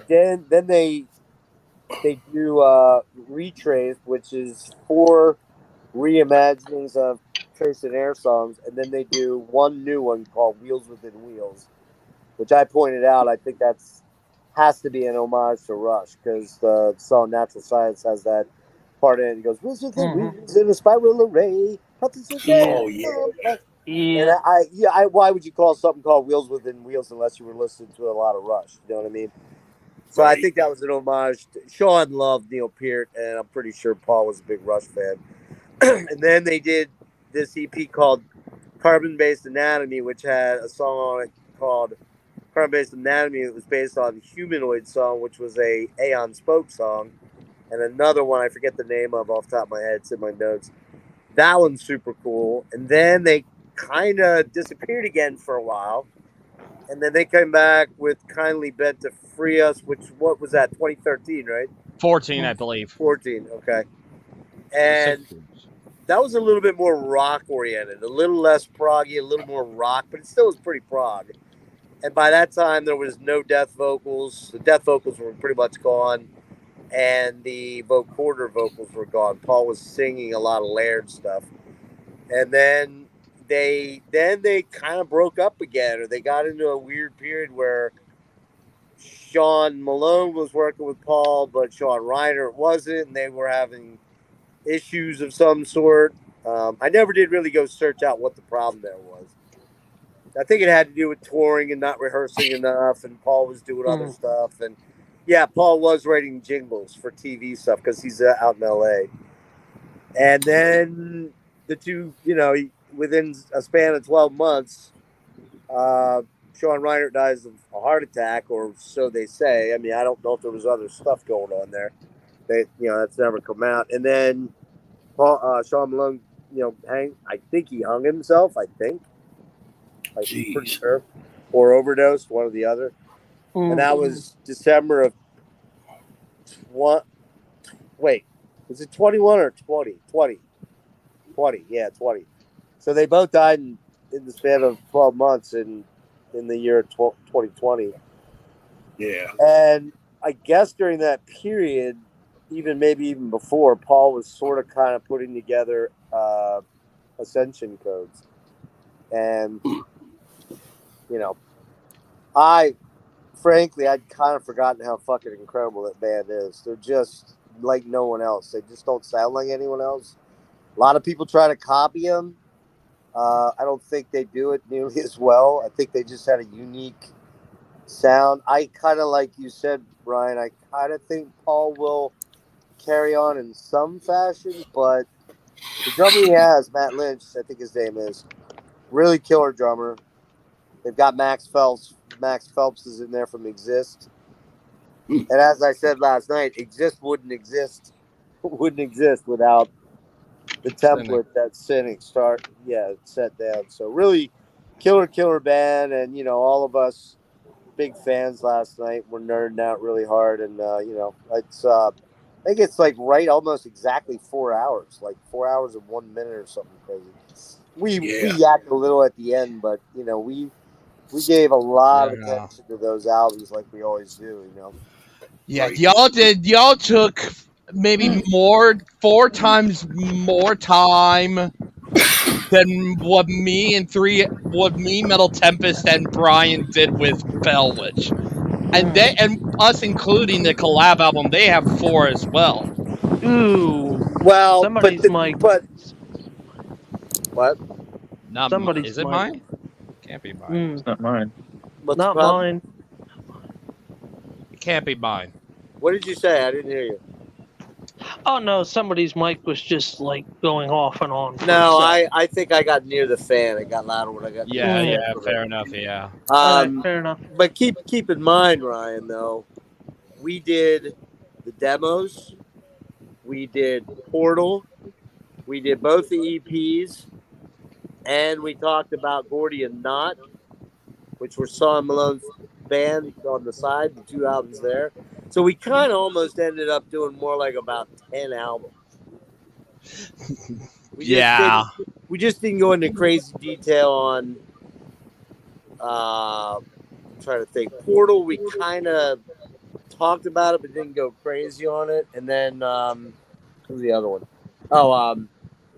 The Gordian Knot stuff we touched on, but we didn't get too into it. We touched on Aeon Spoke, but we didn't get into that. So 1, 2, 3, that's 5, 6, 7, 8. We touched on 8 things. Okay, yeah, that's... So it was double what you had. So, Plus, it was 4 of us. So it was 4 of us. You had 2 guys, right? Yeah, me, the Metal Tempest, and Brian. Yeah, so... got one less person talking. Yeah, and it was a lot. I guess it was a little bit more shorter because with Bellwitch, all their songs are really, really long, especially with 4 Phantoms and Mirror Reaper. Because Mirror Reaper is only literally one song. Track, yeah. 183-minute track, pretty much. Here's the thing. I like Bellwitch a lot, but frankly, I got to be in the mood for that. I can't listen to that all time. It's very time and place thing for me, and it's kind of, you really got to be invested in it, like a drive somewhere, a long drive, or it's not the kind of stuff you just put on to jam out to. You know what I mean? Yeah. So, Yeah. good stuff. But Cynic's definitely one of those bands that you you really ought to know.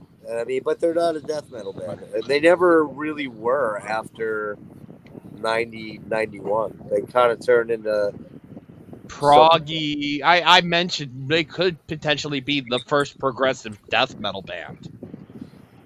well, I don't know about that. I mean, because they really weren't death metal, though, right? I mean, after Focus, they just really weren't. Trace to Air has some death metal vocals, but not a lot. I mean, there's no breakdowns in it. It's very, there's not a lot of the Cookie Monster vocals, the death vocals are really kind of more like atmosphere setting. You know what I mean? Yeah. So I don't know. I'd have to think a lot about that. Like, when did let's see, Atheist was around way before them. Yeah, but not to mention that same year as Focus, I think Opeth released their debut. I was gonna say Orchid. Opeth came out right around then too, and I don't think they were proggy death yet. They wouldn't be until maybe say Morning Rise a little bit in '96. They were a little more blacky. They sounded, with Orchid. Yeah, to me, Orchid always sounded like a fucking Maiden album with death metal vocals and a little bit more acoustic on it. And I like Orchid, but it's just it's very much a Maiden album. If you listen to the galloping and the chugging and the riffing, it's kind of an Iron Maiden album with Michael's. Now Michael's vocals then were a little bit different on that first album, the second album. They were more black metal-y. Yeah, they were definitely more black metal. They were less the growl of the deeper. You know, that started on My Arms pretty much. Definitely. Yeah, definitely. You get I'm gonna switch over to my laptop, guys. I'll be back, right? All right. And I sent Nick. Nick's finishing something up, then he'll pop over. Hell yeah! Nice. Awesome. I'll be back. All right. Yeah, cool. Hey Ben, what will be your top five, like in your top 5 best drum intros of all time?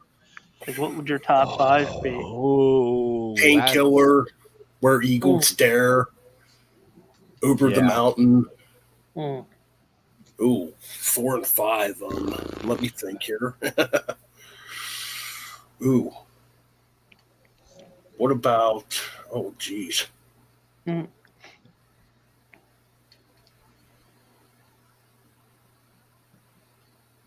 Got to really think about 4 and 5 here. Yeah, I'm kind of the same with Painkiller and Over the Mountain. Obviously, those 3 are easy. Was it? I mean, that was all instruments, but does Heart of the Sunrise from Yes count?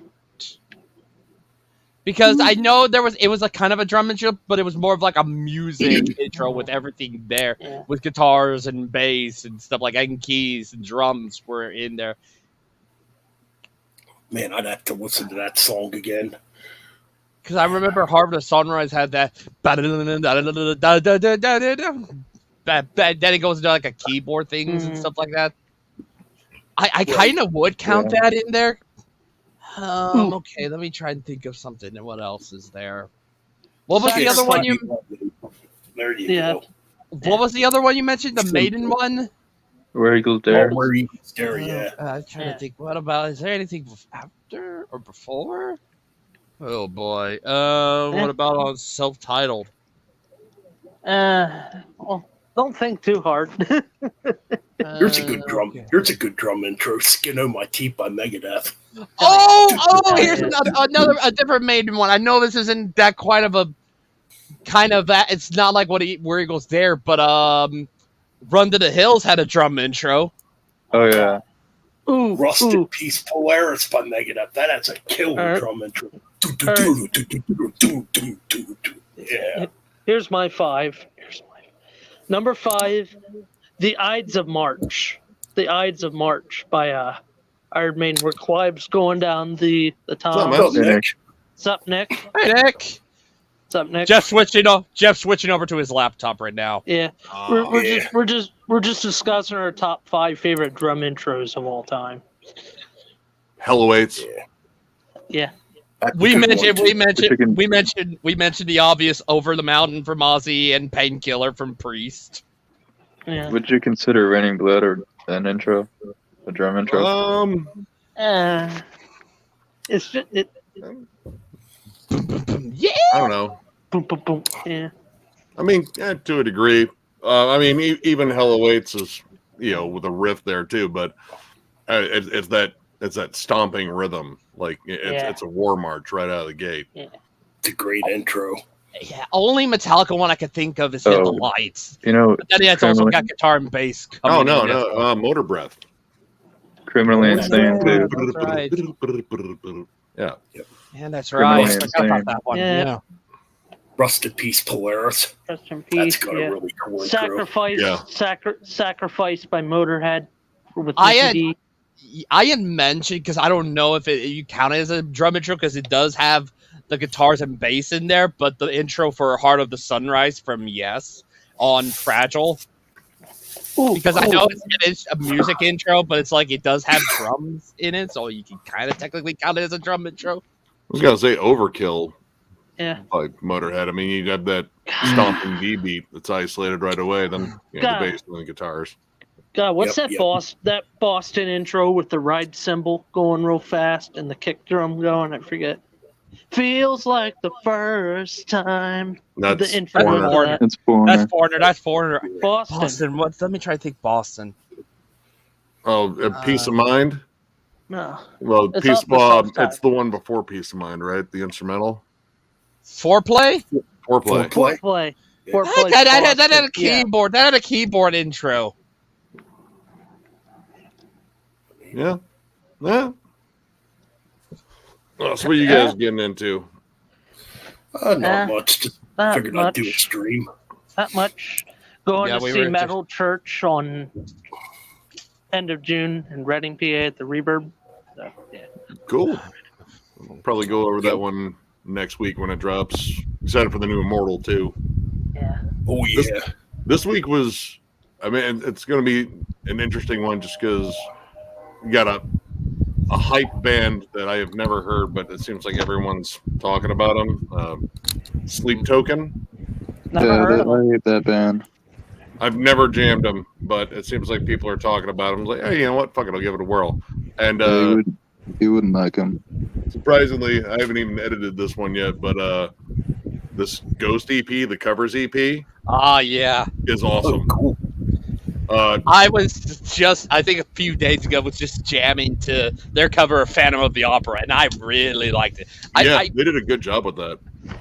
I still prefer, sorry, man. I still prefer the original, but that was a pretty damn good cover. I mean, I love the original, but I've always wondered what it would sound like with better production because I've never been a fan of the production on the first album. Like, the guitars are very thin. Like, Killer, like the first album to Killers is like night and day in terms of the overall sound. Like, Killers still sounds great. Yeah. Oh yeah, definitely. I mean, if the first album, self-titled, had that same production as Killers, Phantom of the Opera would be an even bigger song. But Ghost did a great job with that. Dude, the lead trade-offs were fucking amazing. What's all on that? What songs they cover? I saw. What's the other one? There's Let's see, they do A See No Genesis Evil cover. by Television. Really wasn't familiar with them. Jesus He Knows Me by Genesis. yeah. Great fucking cover. I love that song. Bizarre. Good song. Hanging Around, Good song. that's the Stranglers. Okay. Another band I'm not like super familiar with, but I guess they're like another like proto-punk band. Indie punk. Yeah.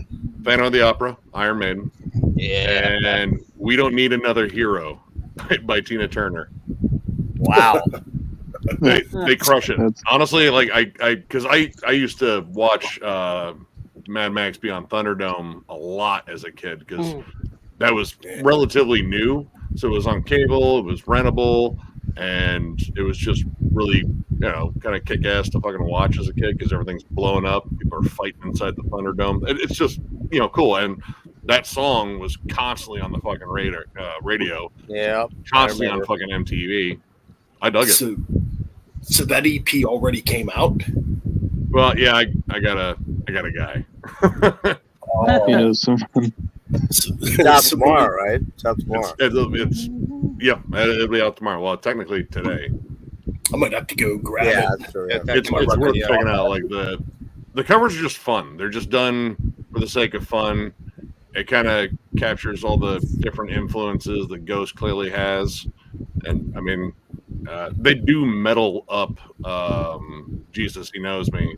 Like it's, they kind of make it a good syncopated chug and give it like a big metal breakdown as opposed to the reggae breakdown that's in that song.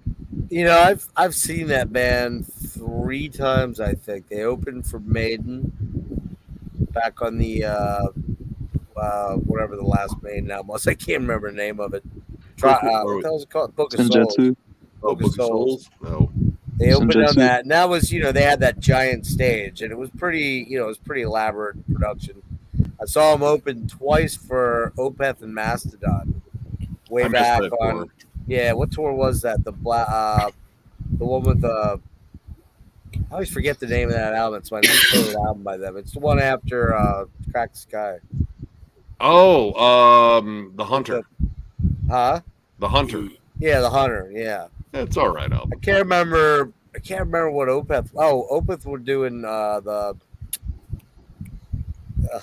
Hail Communion, I think. No, it was one before that, the Orchard one. Oh, Heritage. Heritage, yeah.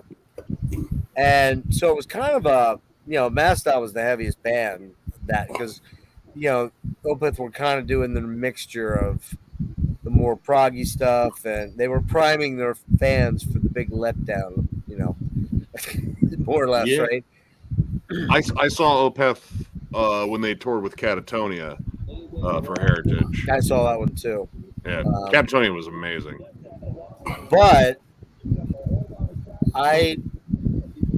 while I like the theatrical thing and the sort of quasi Deep Purple meets BOC sort of vibe to them, I just always thought that guy's voice is kind of fucking annoying. I just can't get into it for some reason. It's odd, but I mean, honestly, I've kind of, got into it. I like the fact that he does incorporate like backup vocalists like on the stage, so you get because I mean the whole thing's about grandiose sound and visuals and all that. The production. Yeah, he's bringing back the stage show, but he's also got really catchy, infectious songs about Satan, which I think is hilarious. Which is awesome. Oh yeah. I did like their version of. Didn't they redo "Here Comes the Sun"? Did they? I think they did. Hold on. And they did it instead of a major key. They did it in a minor key. Yeah, it sounds very like sad and almost because "Here Comes the Sun's" a real bouncy, upbeat song, right? I'm pretty sure it was "Here Comes the Sun." I think that might have been a bonus track on way back on the second album. I think it was the second album. I think I don't have that one. It fucking glitched. What's that? I think you're right. I know I'm right. I know I'm right. I don't know. I don't remember because I don't think I have. It must have been like a special edition one. Yeah, it was. It was either a B-side on something or like a 7-inch or something. But it was definitely they did that because when I heard it, I'm like, what the fuck, man? And then I'm like, wait a minute, that's actually pretty cool. They do clever shit. Yeah. I used to have the second album. I probably got it back around the time when it came out, and at the time I didn't like it, and I got rid of it right away. Mm-hmm. So this would have been too modern. No, I mean some of it. Really it was on Opus Eponymous. That's the first one. Right? Anonymous. It was additional bonus Japanese bonus track as well. Yeah, I don't. I just have the OG version of that. 2011. That's hard to believe it's that far back now. Wow. Holy fuck. Yeah. Or is that their first album, Opus Eponymous? Opus Eponymous, yeah. No. See, that's a good album. That's the one with Ritual on it, right? Oh, Rituals. Yeah, Ritual's pretty cool. Oh, song. yeah. I think that's the first Ghost song I ever heard. But again, I kept watching him on stage those times. I'm like, man, this is kind of. Well, I won't say what I thought, but it was just kind of like goobery. You know, it was like, this is almost like, you know, because you had, the reason I say that is because you had, I think maybe it would have worked better in the context if they opened for another band that was similar. The fact that they're opening for Opeth and Mastodon, who are all dressed in, you know, bell bottoms or jeans and t-shirts and, you know, and they got tats, and these guys are all dressed in robes with face masks and stuff. It's like, all right, man, it's just not, like maybe they would have worked with Crimson Glory or something, you know. I mean, by the way, Nick, I don't know if you heard Midnight, Crimson Glory, Midnight singer. He passed away. Sadly, he passed away about 25 years ago. 20 years ago. Actually, it was more recent than that, I think. But 2010 or 11. One of our subscribers, Robert Sparling, very, very quick to tell people who's dead. Very fixated on who's dead. Oh my god! I've told him, like, hey, can we talk about something less morbid? That'd be good. That was funny when he wrote on my. I don't know where I came in there with Enslaved. I guess he was on the Doom stream, and he's like, "Yeah, went to see Enslaved and Insomnium, and that's all it was, right? Was there another band on there? I can't remember if there was another band on that tour. Anyways, he's like, unfortunately, Ivar couldn't make it or wasn't on the. And I'm like, dude, that was fucking news the very first day, like 4 weeks, 5 weeks. The tour's over, and you're telling me this. And my response was, oh my God, Robert, please tell me he didn't die. Dude, anytime. Every time. Anytime there's a dead member, he is on it. It's like, dude, he died years ago, man. It's funny. Cool. Like, it's like I said to Nick, I'm like, this guy. And he's a little bit autistic, and so we're not making fun of him. He is autistic, and he has a little bit, but he's kind of like Rain Man, the Wapner thing, the Wapner itself.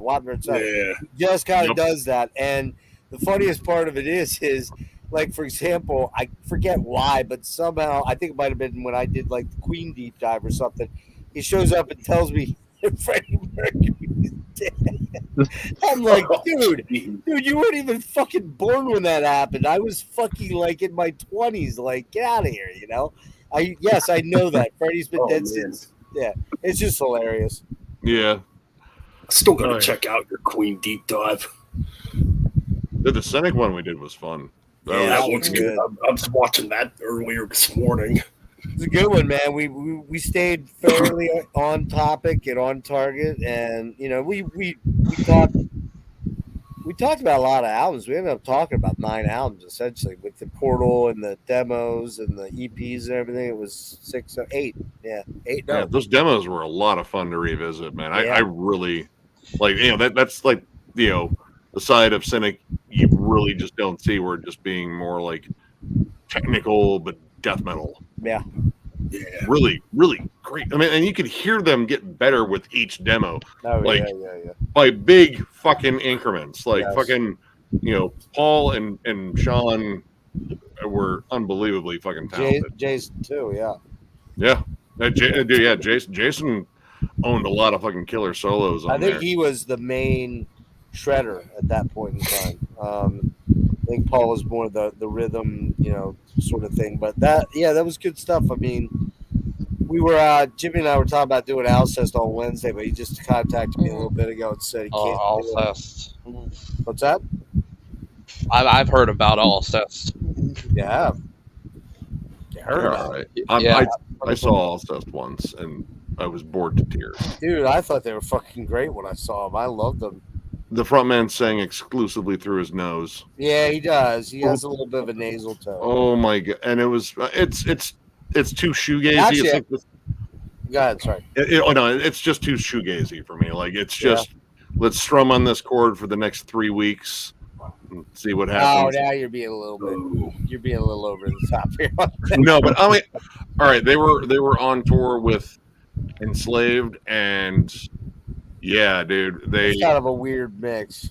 Well, Ghost was actually supposed to be on that, but they had issues with their visa, Oh, so they couldn't be on it. So it was Alcest and Enslaved, and then they had an opening band. It was in Columbus called Struck by Lightning, which they were like more along the lines of like Converge and shit like that. So right. just fucking vicious hardcore.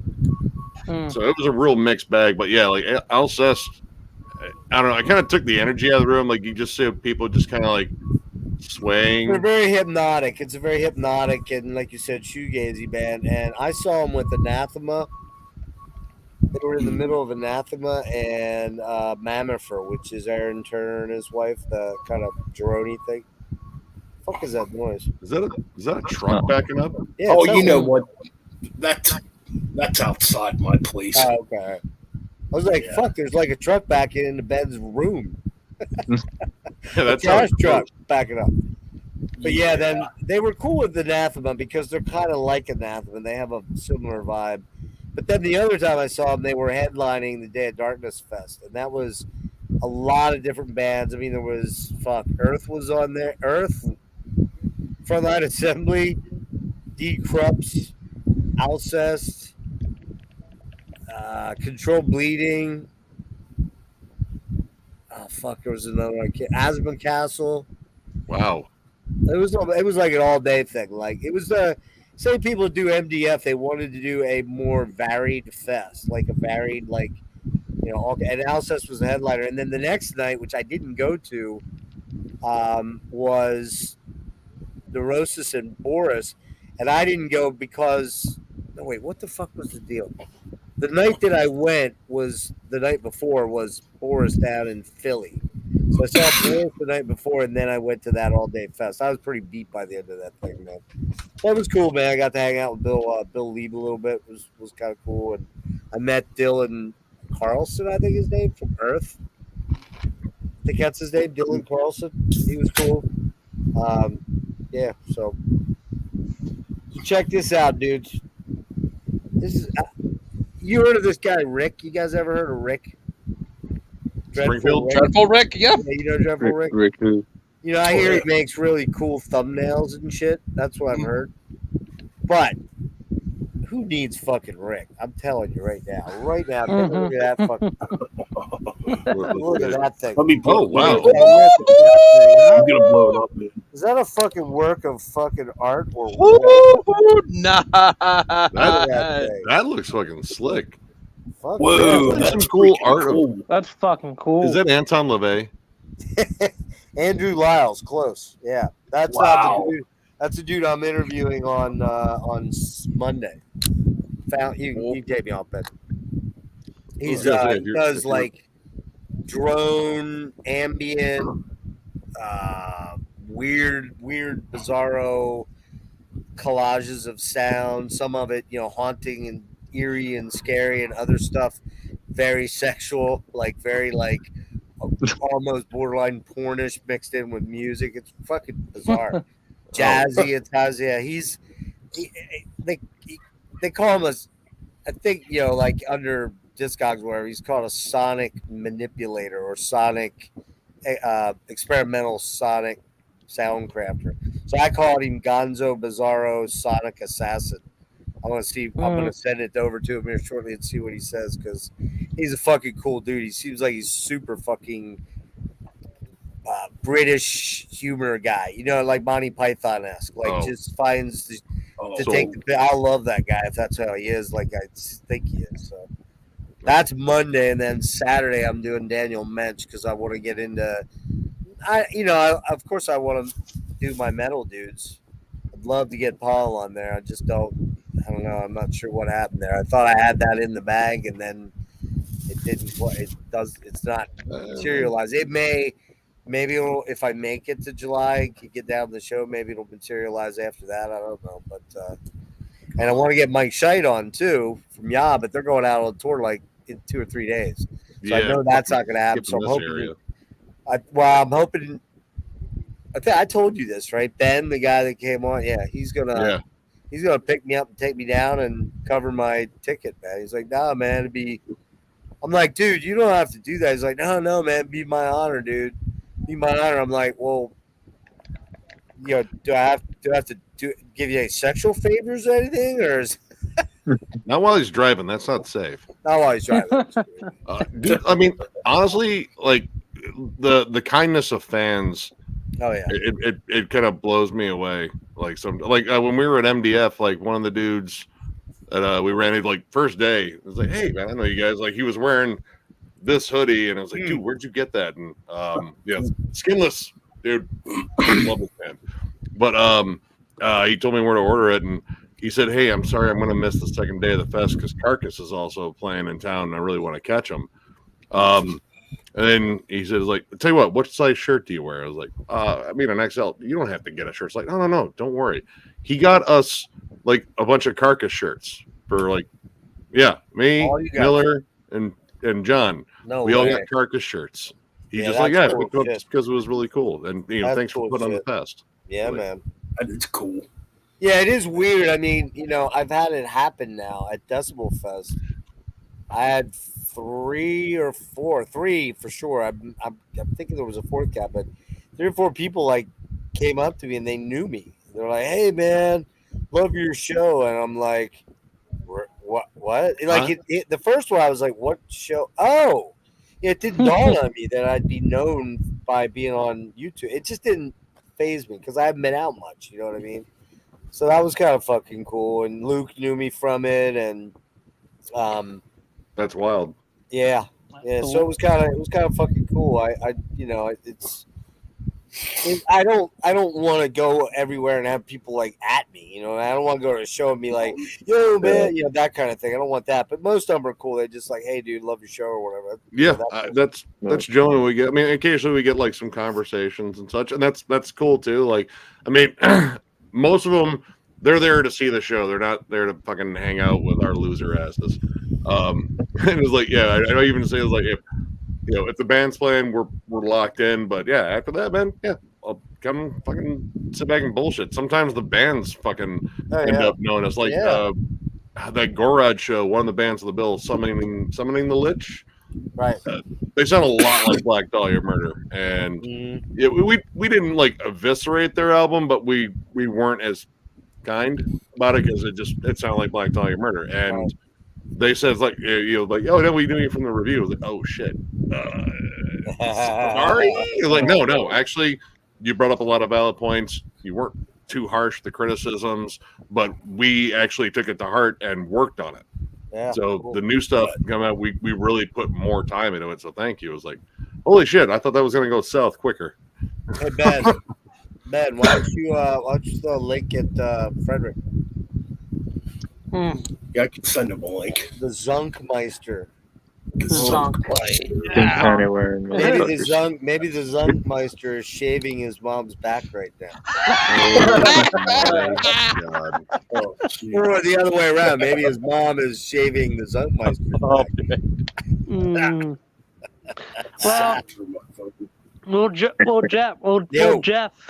Jeff, I don't know. Wow. Earlier in the stream, me and Ben, we were making fun of Ryan. Ryan had to step away for a sec, so I made a joke saying, hey, Ryan, don't go to the closet where you have your Sammy Hagar statue and Cabo Wabo poster. His Sammy Hagar statue? I heard he has a Sammy Hagar love doll in the closet. It's a fleshlight. You can fill it with Cabo Wabo if you want. It's got a seeing as how it's Sammy Hagar, though, probably only has like a 3-inch penis. So, Did Diamond Dave do the research so he has another dig on him? I don't know for sure. I'm just saying. It could be. Supposedly Sammy Hagar's trying to sue Dave and Alex at the moment. Really? Yeah. When did that come down? I think recently. It's been going on. It's been going on for a while now. Was it royalties? Yeah. It's always fucking back royalties. Yeah. Apparently Sammy thinks he's a better singer than Roth. Well, he is. Right. Objectively, hang on, let me finish. Hang on. He is a better singer. He's just not the best singer for Van Halen material. The best material was the Dave stuff. Dave's never been a really good singer. He's never really sang. I mean, the first couple albums he was pretty good, but then he was kind of hanging on by the seat of his pants. He never sang well during the live shows, like rarely ever. He had the charisma. He just had that. He had that front man thing, He had that karate chop down. He had LSD, lead singer's disease. He was cool, but he was kind of. He was on LSD too, probably. Well, he was also on STDs, I'm sure. Yeah. Possibly, you never know. Yeah. I don't know though. Dave looked like he kept himself in really good shape, which is not easy to do. Yeah, I remember he did the EMT thing for a while. Yeah. And, I mean, he seems like he's still practicing his karate. Oh yeah. So you guys talking about David Lee Roth? Yeah, they were talking about Sammy Hagar. It's currently in a legal battle with Van Halen. Oh yeah, over royalties, like back royalties and stuff. Like, isn't that always the case though? Usually when it comes down to like those lawsuits. Yeah. Yeah. It's like the Stairway to Heaven case. So, it's like now. It's like now I heard Motley Crue's making a new album. No. Who cares? Yeah, exactly. Yeah, exactly. Yeah. It's funny. I mean, what were you saying, Jeff? You were going to say something? Ask you. Hang on one second. I was going to ask you. Fucker, where is it? I heard you say you're going to see. What the fuck is going on? Metal Church, in late June. Yeah. Metal Church, right? Me and my uncle and family. Yeah, going to see Metal Church. Oh, really? Yeah. Okay. My friend's band's actually opening up for Metal Church at that show. Are they really? What's the name of it? Did you ever hear the name Fatal Aggression? They've been around for a while. What kind of band? They play thrash metal. They've been around since '87. Holy shit! Wow. Yeah. Well, are you going, Ben? Are you going to see Possessed tomorrow night? I was gonna go, but I kind of have a cold at the moment. I don't think it'd be best if I went to a show with, being congested and shit. Yeah, I'm not sure whether we're gonna go or not. We're gonna sort of take a stock of the situation tomorrow. I have to, Nick went to see him, and I just think, like overall, I mean, the show was good. It's just, I hadn't been keeping up with Jeff Becerra on his Instagram, and you tell me he's like just going fucking hard on the partying and everything. He sounded worn out. On stage. Like his vocals sounded roached. Like they really had to crank the volume on his mic to really get him to come across. Hell, I think they even turned down the guitars a little bit. He's been partying his ass off in the store, and we were talking about it. Like, okay, I can kind of get it. Like, all right, drops his comeback album, gets ready to go out on tour. Bam, pandemic, and he's definitely in a situation where he can't get sick because that shit could have been lethal to him because he's got health issues and shit. And then he had to get flap surgery. He also had some other stuff going on too. There was the eye, which he's still wearing the eye patch. He probably just he's kind of wilding out. Like he's been stuck in hospitals or at home, all this, and he's going too hard. Yeah, I agree. Pushing it. Yeah. It's just like he did it again tonight. He was actually he might have even been on there just now. I don't know where they're at. They're probably close to PA, obviously, like maybe Jersey or. New York, I think they did play in Jersey tonight. Is that Jersey? Yeah. They played Cleveland on Wednesday because Bra actually interviewed him. No, did he really? Yeah, he interviewed him. It's already I didn't check it out. I kind of wanted to just to see what he'd say, but I mean, you could hear it when Jeff was talking.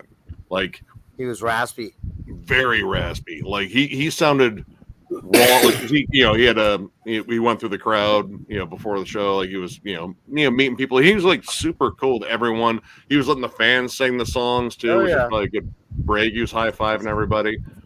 I guess I'll take a look at it and kind of see the lay of the land. Look, no offense to Jeff. He never was what I'd call a great vocalist, even as a death metal guy. No, That's my opinion. You can have a different one. I'm just saying that even on the first, on Seven Churches, he has a vibe to his voice that I always felt like it was. How do I explain it? It just wasn't my favorite sound. That's all. That's how I'll put get it.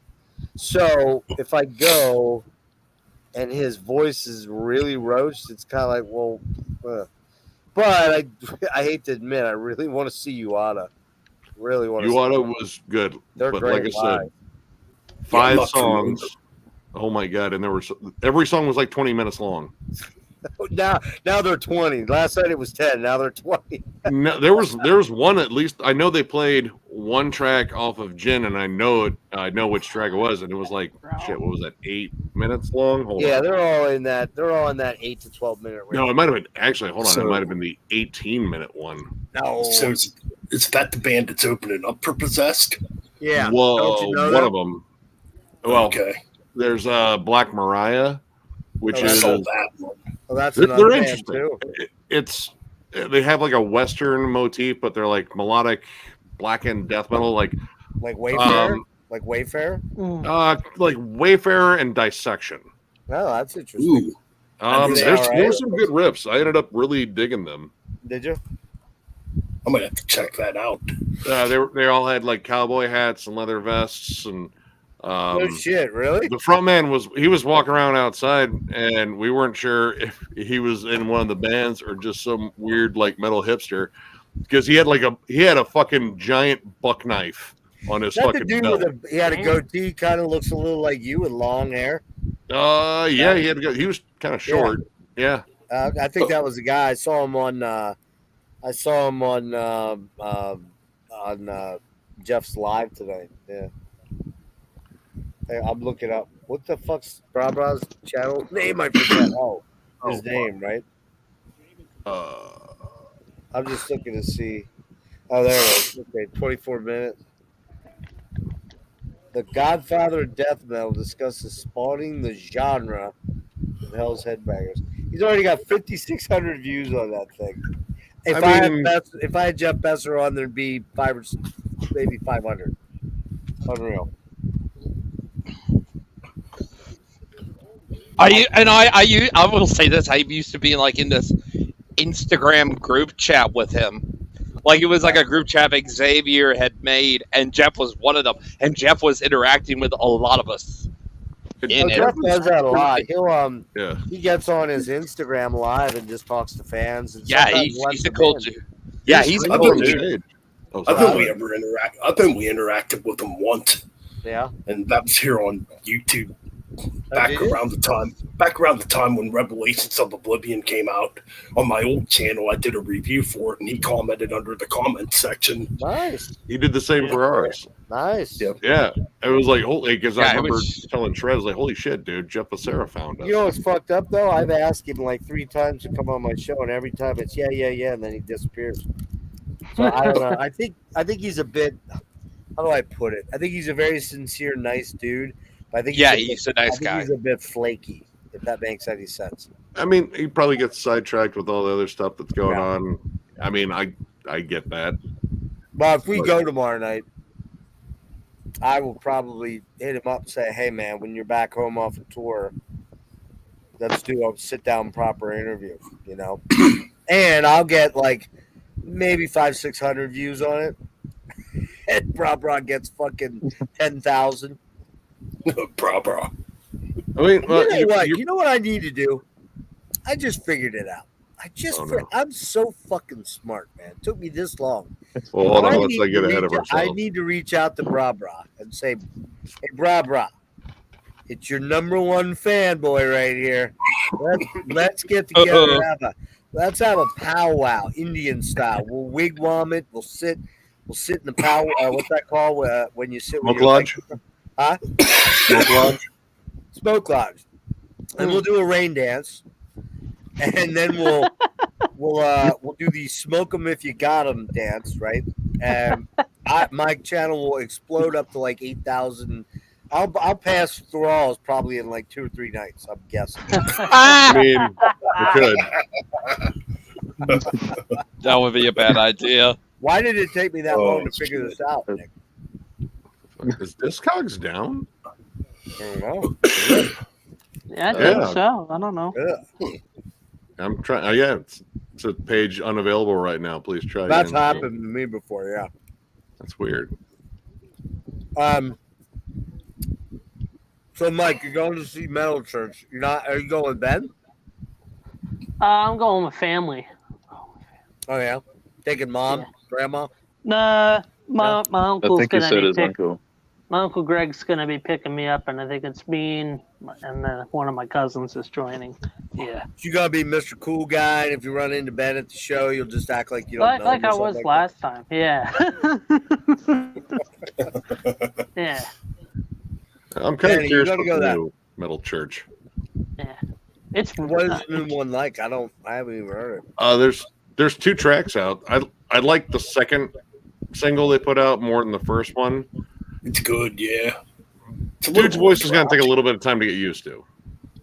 You say he's got a little bit of a Zetro sound. Kinda, I guess. Like Zetro, Bobby Blitz. I can hear a little bit of David Wayne in his voice. Yeah. Not so much Mike Howell though. More like like you said, Zetro, A little bit. David I don't- Wayne. Yeah, like that. That's kind not my of voice. favorite. That's not my favorite sound. Yeah. David Wayne had a very unique voice because he had that kind of almost theatrical, operatic way Yeah. that he would enunciate His things. highs were insanely high. Yeah, Oh like when yeah. he would do like in the dark, like when they're coming in, they catch you. I mean, he was almost like sinister sounding a lot, Yeah. and he had a lot of But the- range. Like he could go all over.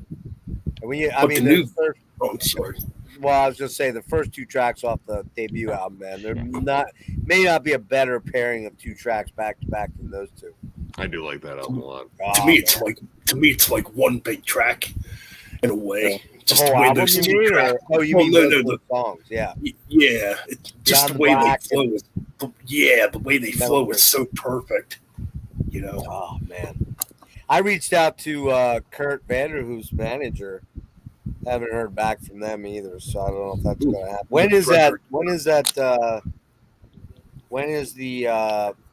No, Frederick, you done shit? Is mom done shit? Frederick, What's up, man? Not much, man. Freddie. Just, Frederick, what's going on, Frederick? Frederick. Frederick, Are you growing cleaned a it. beard? You Are you cleaned trying it. to Put your upstage me? flashlight away, right, Frederick? was, Oh, that, yeah. was that Nick? You Are cleaned. you growing a beard? Are you trying to upstage me? Yeah, he is. Look at Oh, no, Uh-oh. I'm just too lazy to shave. it. Nah, Okay, all no, the I- hot- That's how it Yeah. started. That's how all it the started. hot Aussie chicks are chasing him around. They want to Mm. They want to rub his face with body parts, don't they, Frederick? I'm Kangaroo. too lazy to get a haircut, so don't feel bad. Yeah, no, So am I. come Yeah, on, Too lazy to get a nothing- haircut, yeah, too. nothing wrong with shaving. Just it's too hard. It's hard work. I mean, I do a minimal amount of shaving. I think what Frederick's trying to say here is that if he takes I'm half lazy. an hour to shave his beard, he's gonna end up that's a half hour he can't buy obscure thrash metal albums off the internet. See what I mean? Oh, yeah, I'm going to do an order today actually. What are you doing? I'm going to do an order. I'm going to order the 3 Toxic LPs. The EPs that they release. Right? I don't. I'm going to order them.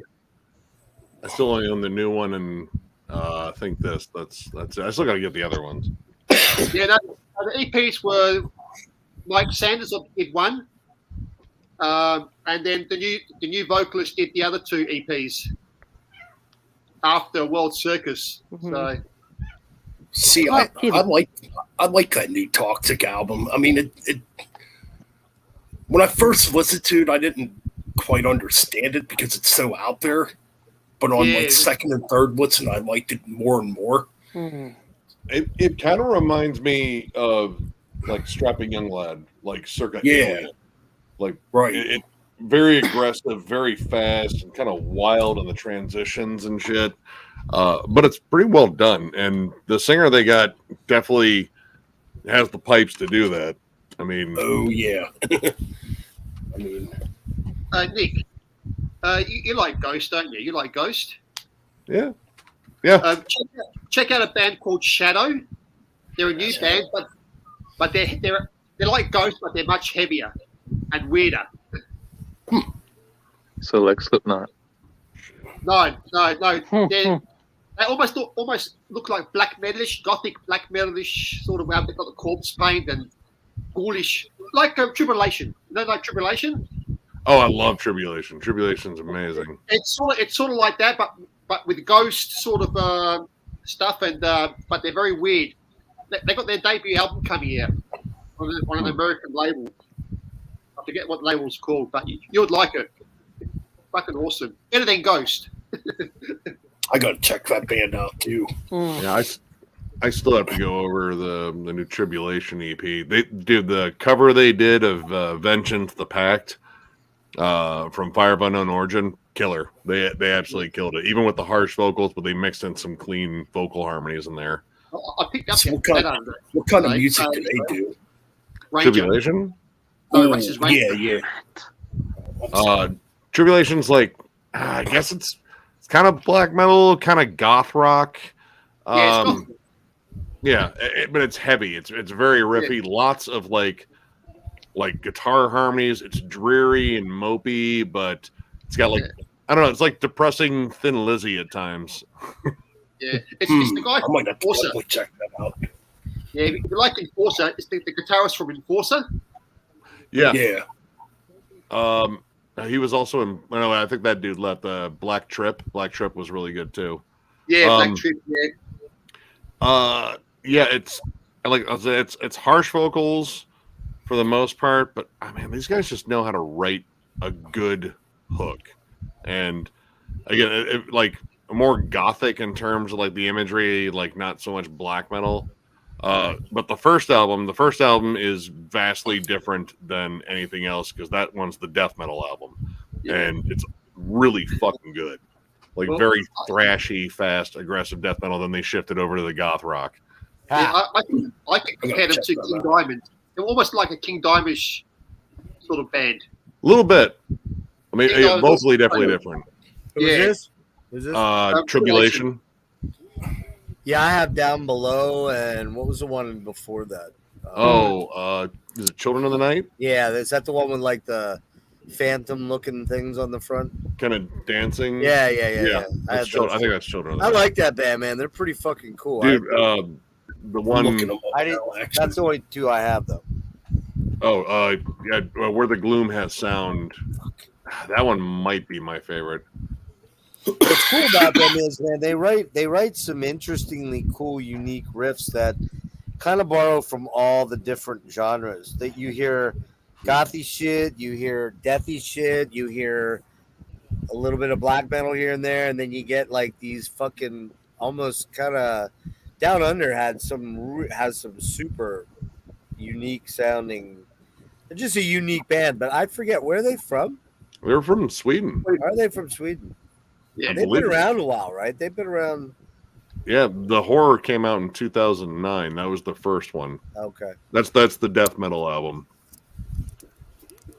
But I don't know, like, and I love that debut. Like, I think it's absolutely crushing. Like, it's got kind of like a Vader-ish vibe. Again, very thrashy riffs. Yeah, but when they changed their sound, they did it really well, and they kept getting better. Honestly, like. For me, like I got into them around Children of the Night. It was like, this is really cool. And then Down Below came out. I was like, wow, this is even better. And then I think the last full length where the Gloom becomes sound. God, man, every fucking song on that is so damn catchy. Man, I'm gonna have to check that out. It's good. Especially if it has thin Lizzy like harmonies. Tons of harmonies. There's even some BOC sort of stuff in there. The song "Hour of the Wolf." There's almost like a it's almost like sort of a nod to like Don't Fear the Reaper in terms of like the melody that repeats in there. It's just so. They did a cover of Vengeance, right? Yep, Vengeance the Pact. I love that song. To it. I gotta listen to that, man. I mean, I feel like some days there's just I don't know. You know, I know Nick, you're not dealing with an illness like I am, but I just don't know where the fuck you come up with the time. However, I keep doing this weird thing. I keep putting fucking deep dives and interviews together where I have to go do the research on them, and that kind of fucks me a little bit for new stuff. You know what I mean? Yeah, I mean, I get it. I mean, you know, I'm already like, since we kind of wait a while between rankings and such. Yeah. You know, I have time to go through other stuff and, you know, research stuff and keep up on the new stuff. But yeah, like, I mean, hell, like I'm trying to work on the next collection update already because I want to get through this Florida stuff because there's a lot of stuff I got in Denver too. Jesus Christ, dude. You're a sick pup, bro. You are a sick. I mean, all right. pup. So far, the stuff I picked up, it was, you know, kind of a mixed bag. Like, higher hopes for that Accept album. Like Metal Heart, I've heard mixed things about it, and I can kind of see why. It's a little uneven, but there's some good songs on it. Oh, But yeah. that Crimson Glory, Well, yeah. Glory's Tell me solid. about that. I missed that. What'd you get? I got Transcendence. You didn't have that? No, I'm not. You know, I'm you know, anything that says power metal, I'm like, And But I dug it. It's good. I'm It's guilty. really well I'm done. guilty. I'm guilty too. I need to get those. I need to get that. are you Crimson crazy? Are- Both those first two. Oh my god, those first two. All right, That guys, shit's- I'm gonna probably tap out for the night, so I'll catch you All all right, later. Mike. All right, Mike. Mike. See you, Mike. Yeah, the Transcendence, dude. That fucking album just rules, man. Even Frederick can be a little too melodic and not fast enough for him. No, actually, I do like Crimson Glory. Well, you have to if you like that Oh, raw band. What's it called? Yeah. What do they call it? Cholera. Yeah, I definitely got to get that. They kind of take after Crimson Glory. Did you find that used? Yeah, I mean it's even like a road racer. Okay. Yeah, look at that. That looks like the original there. Yeah. Yep. Yeah. I believe it is. Dude, that fucking song, well, every song there is killer, but Bridges Burning, In Dark Places. Red Sharks. Red Sharks is. Red Sharks is kind of the thrasher. Oh, I love it. What's the other? Even the ballad on there, Lonely. That song's killer, man. I mean, melodies they're are all killer. really well written, like well composed. Like even if I wasn't the biggest fan of them, it's like I can't really knock it because like the composition on it is Oh, it's incredible. really awesome. Killer play.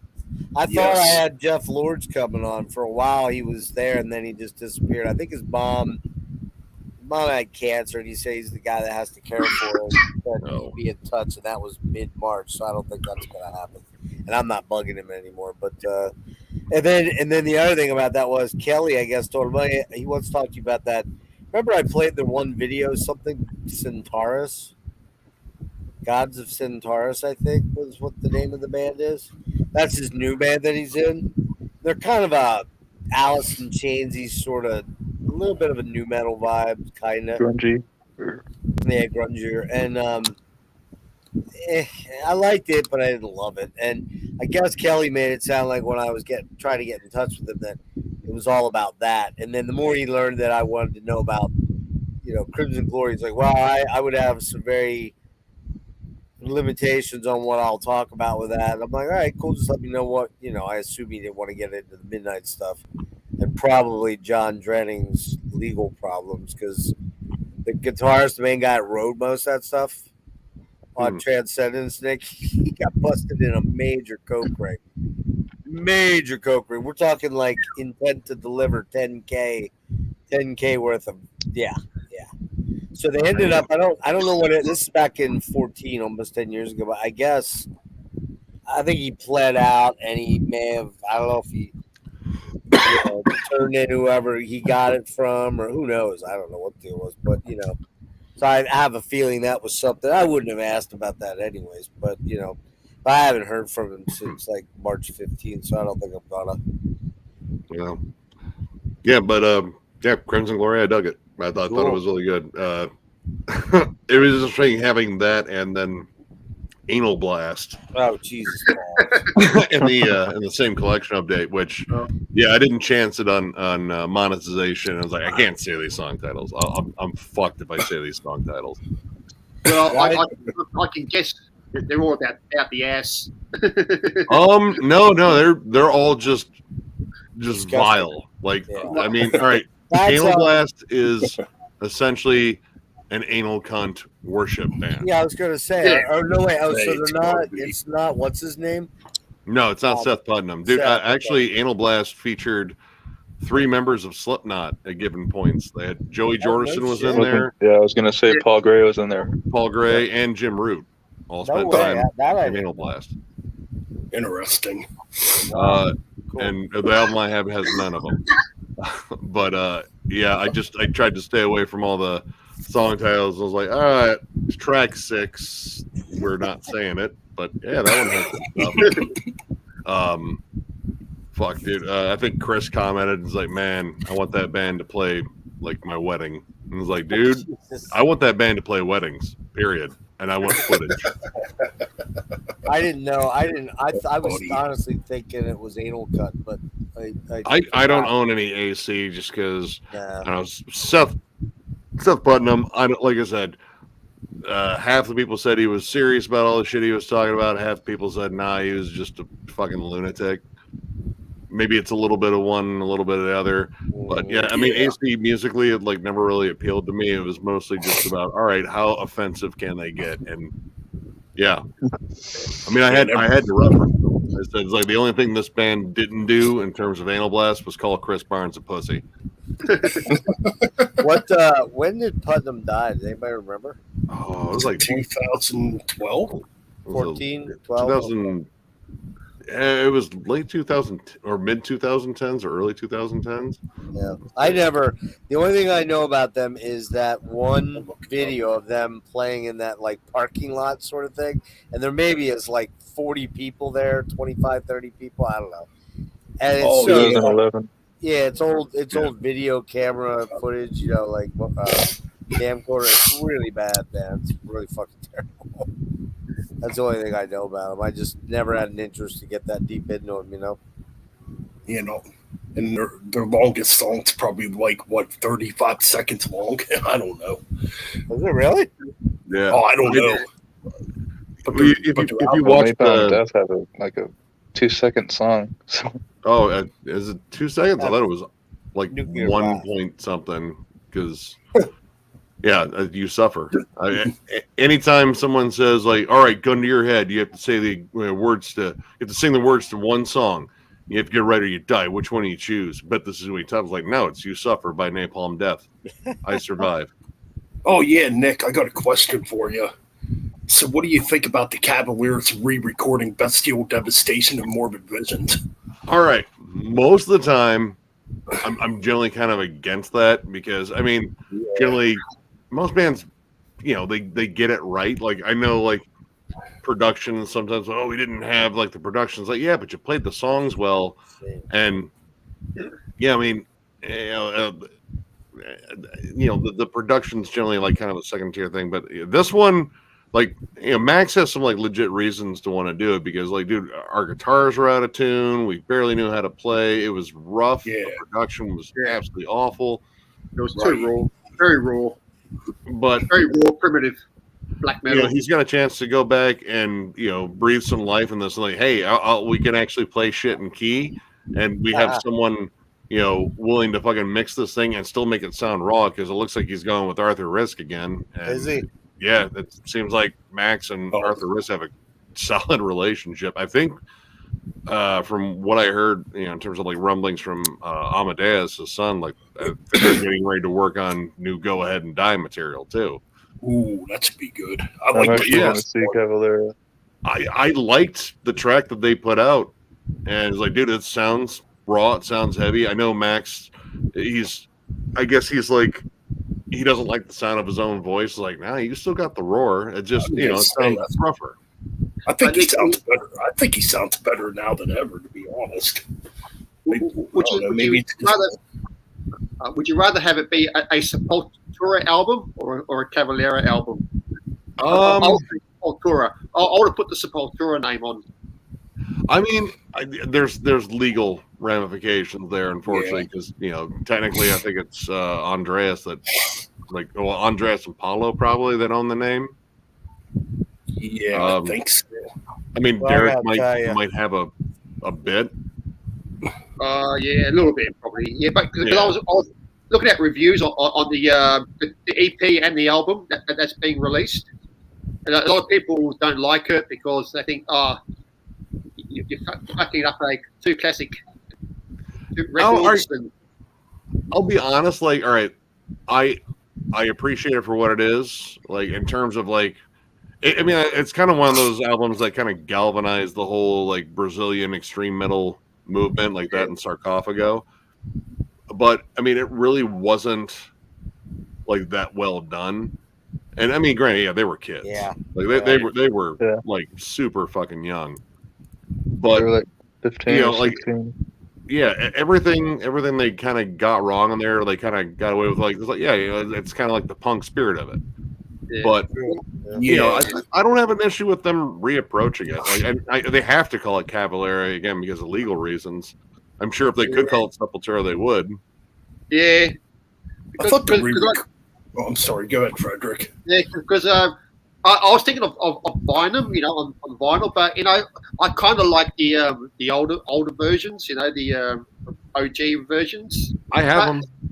But I'll probably pick up the reissues, give it a chance.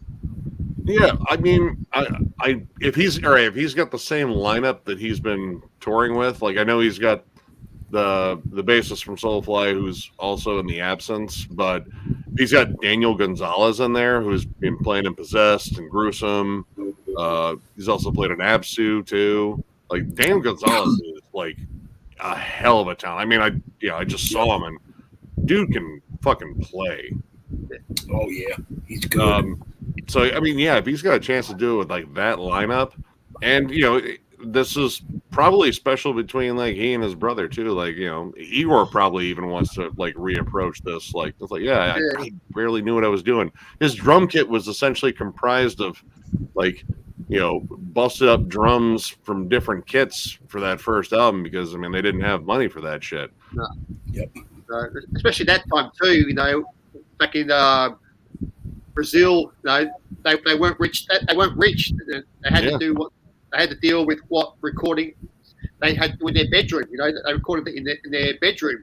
Yep. And then put it out. Yep. Yeah. It was. I mean, they lived in the favelas and Sao Paulo. Like, Nick, you looked at this Hell in the Harbor thing? Oh yeah. Unfortunately, I'm missing that one, but. Yeah, it's a solid lineup. High on Fire, Cannibal Corpse, Napalm Death is there. Napalm, Pig Destroyer, Holder, Cephalic Carnage, Misery Index, Acid Witch, Inner Arma. Tell you the truth, a lot of this stuff's too. I just found out from my friend Tom. I don't think Spirit of Ghost Planet, and they don't really belong in there. Look at the rest of these bands, man. I mean, sometimes you need a good break. Huh? Sometimes you need a good break. Like I generally appreciate like lineups where they kind of will mix it up at a festival. Like every now and then, MDF has a band that isn't necessarily as heavy as all the other ones. Tell you what though, man, $150 a day. Wow, that's a lot. There's actually the one though that if I was gonna go down would be the one that's on. Friday, May 26th. That has Candlemass. I don't know. Devil Master. I can't fucking read these names. Warhorse? Is there a band called Warhorse? Yeah. Yep. There was an English version and there was an American version. Yeah, Contusion with a K. Withered. Fuck, I That is can't good. read these. Total Maniac. That one's only. I think that's only. That one's cheap, man. That's like the pre-show, right? It's only $35 for that. I'd go to that, but I don't know. I don't think it's gonna happen for me. But maybe I'll just go to the Pentagram Pancake Brunch. Bobby Liebling and fucking eat pancakes as he dribbles them out of his mouth in a meth fugue. I don't know how that guy's still alive, to be honest. Wait, I who? don't get it. Bobby Liebling. Dude. Pentagram. Yeah, Dude. I've watched that documentary, Last Yeah. Days Here, or whatever it was. Yeah. Yeah. How? I don't get it. Genetics, probably.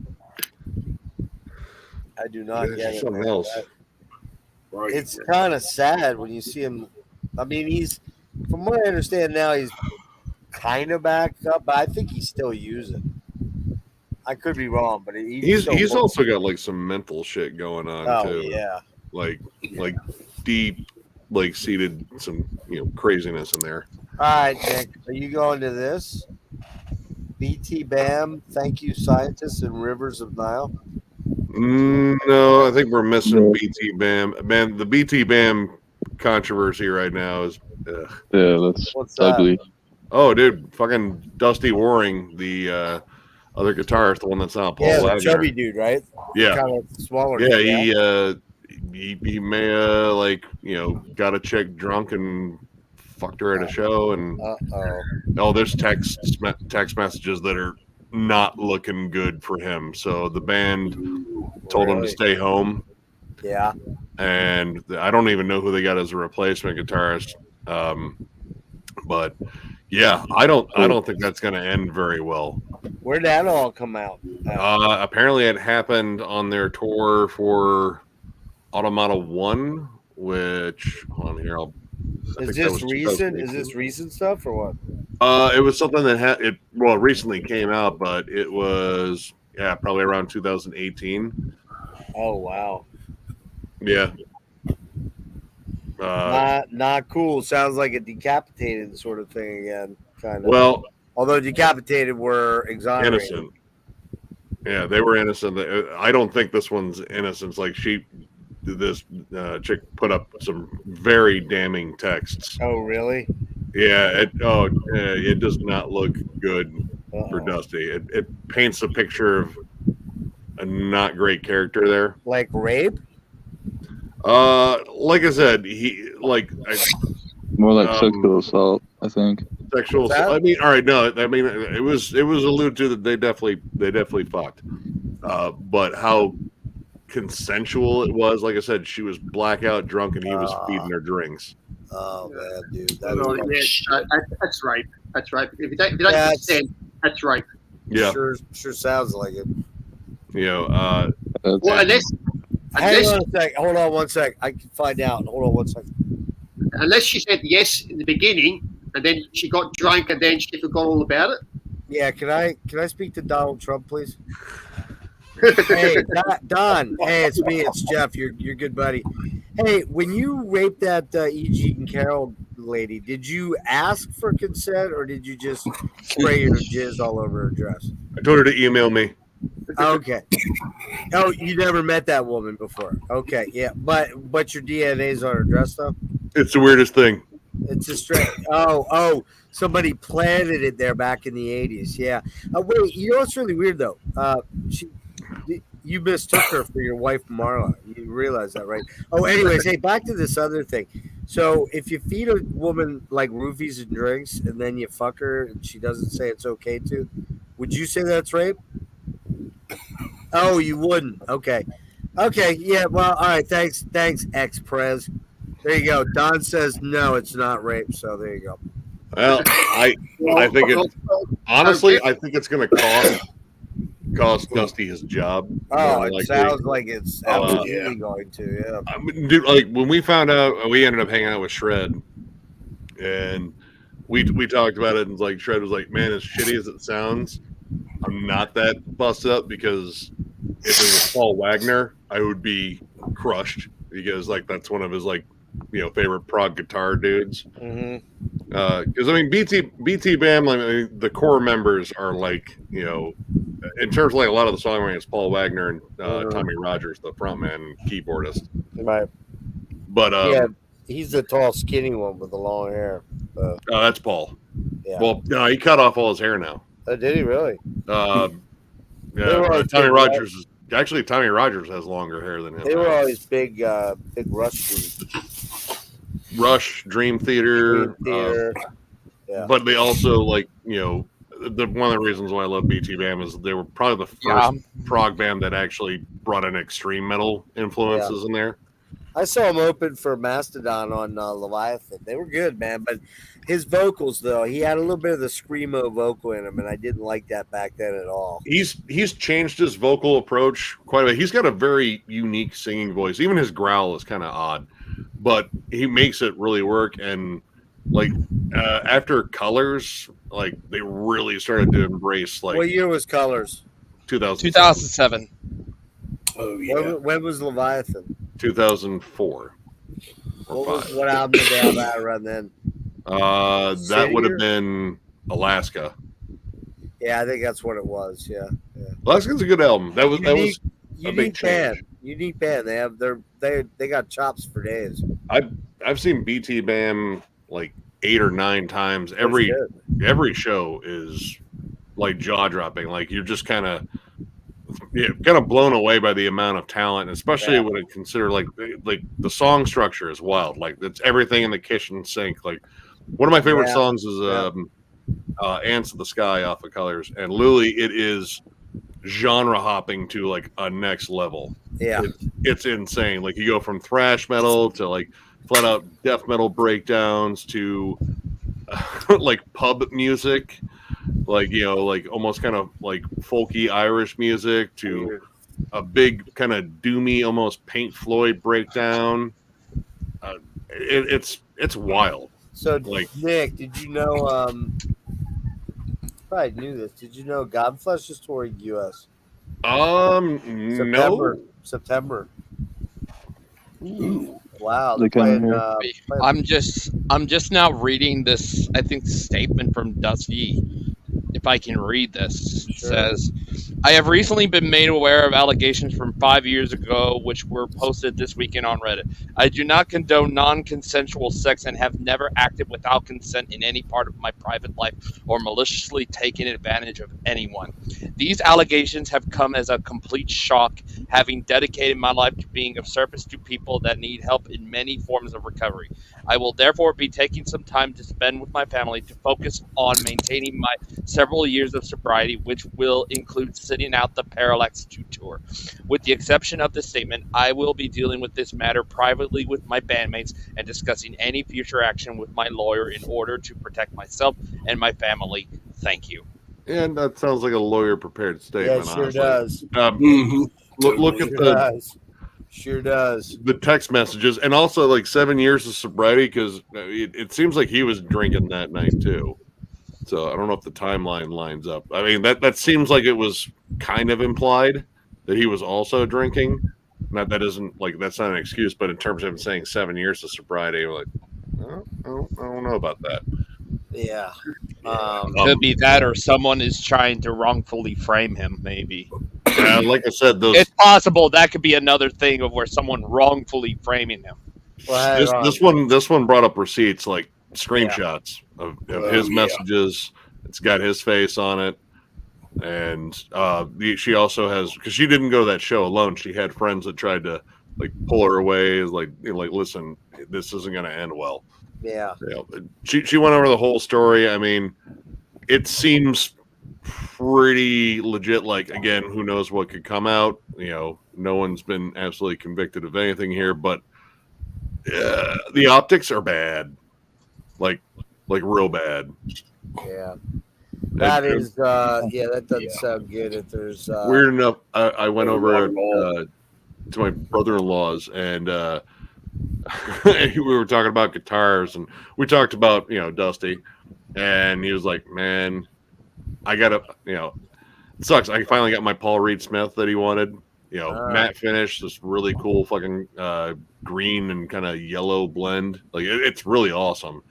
But it's a Dusty Waring model. Jeez. It's like fuck. Got the rapist guitar. By the way, I looked up Between the Buried and Me on Reddit, and I was going to jump in on there real quick and take a look, but I saw right below that is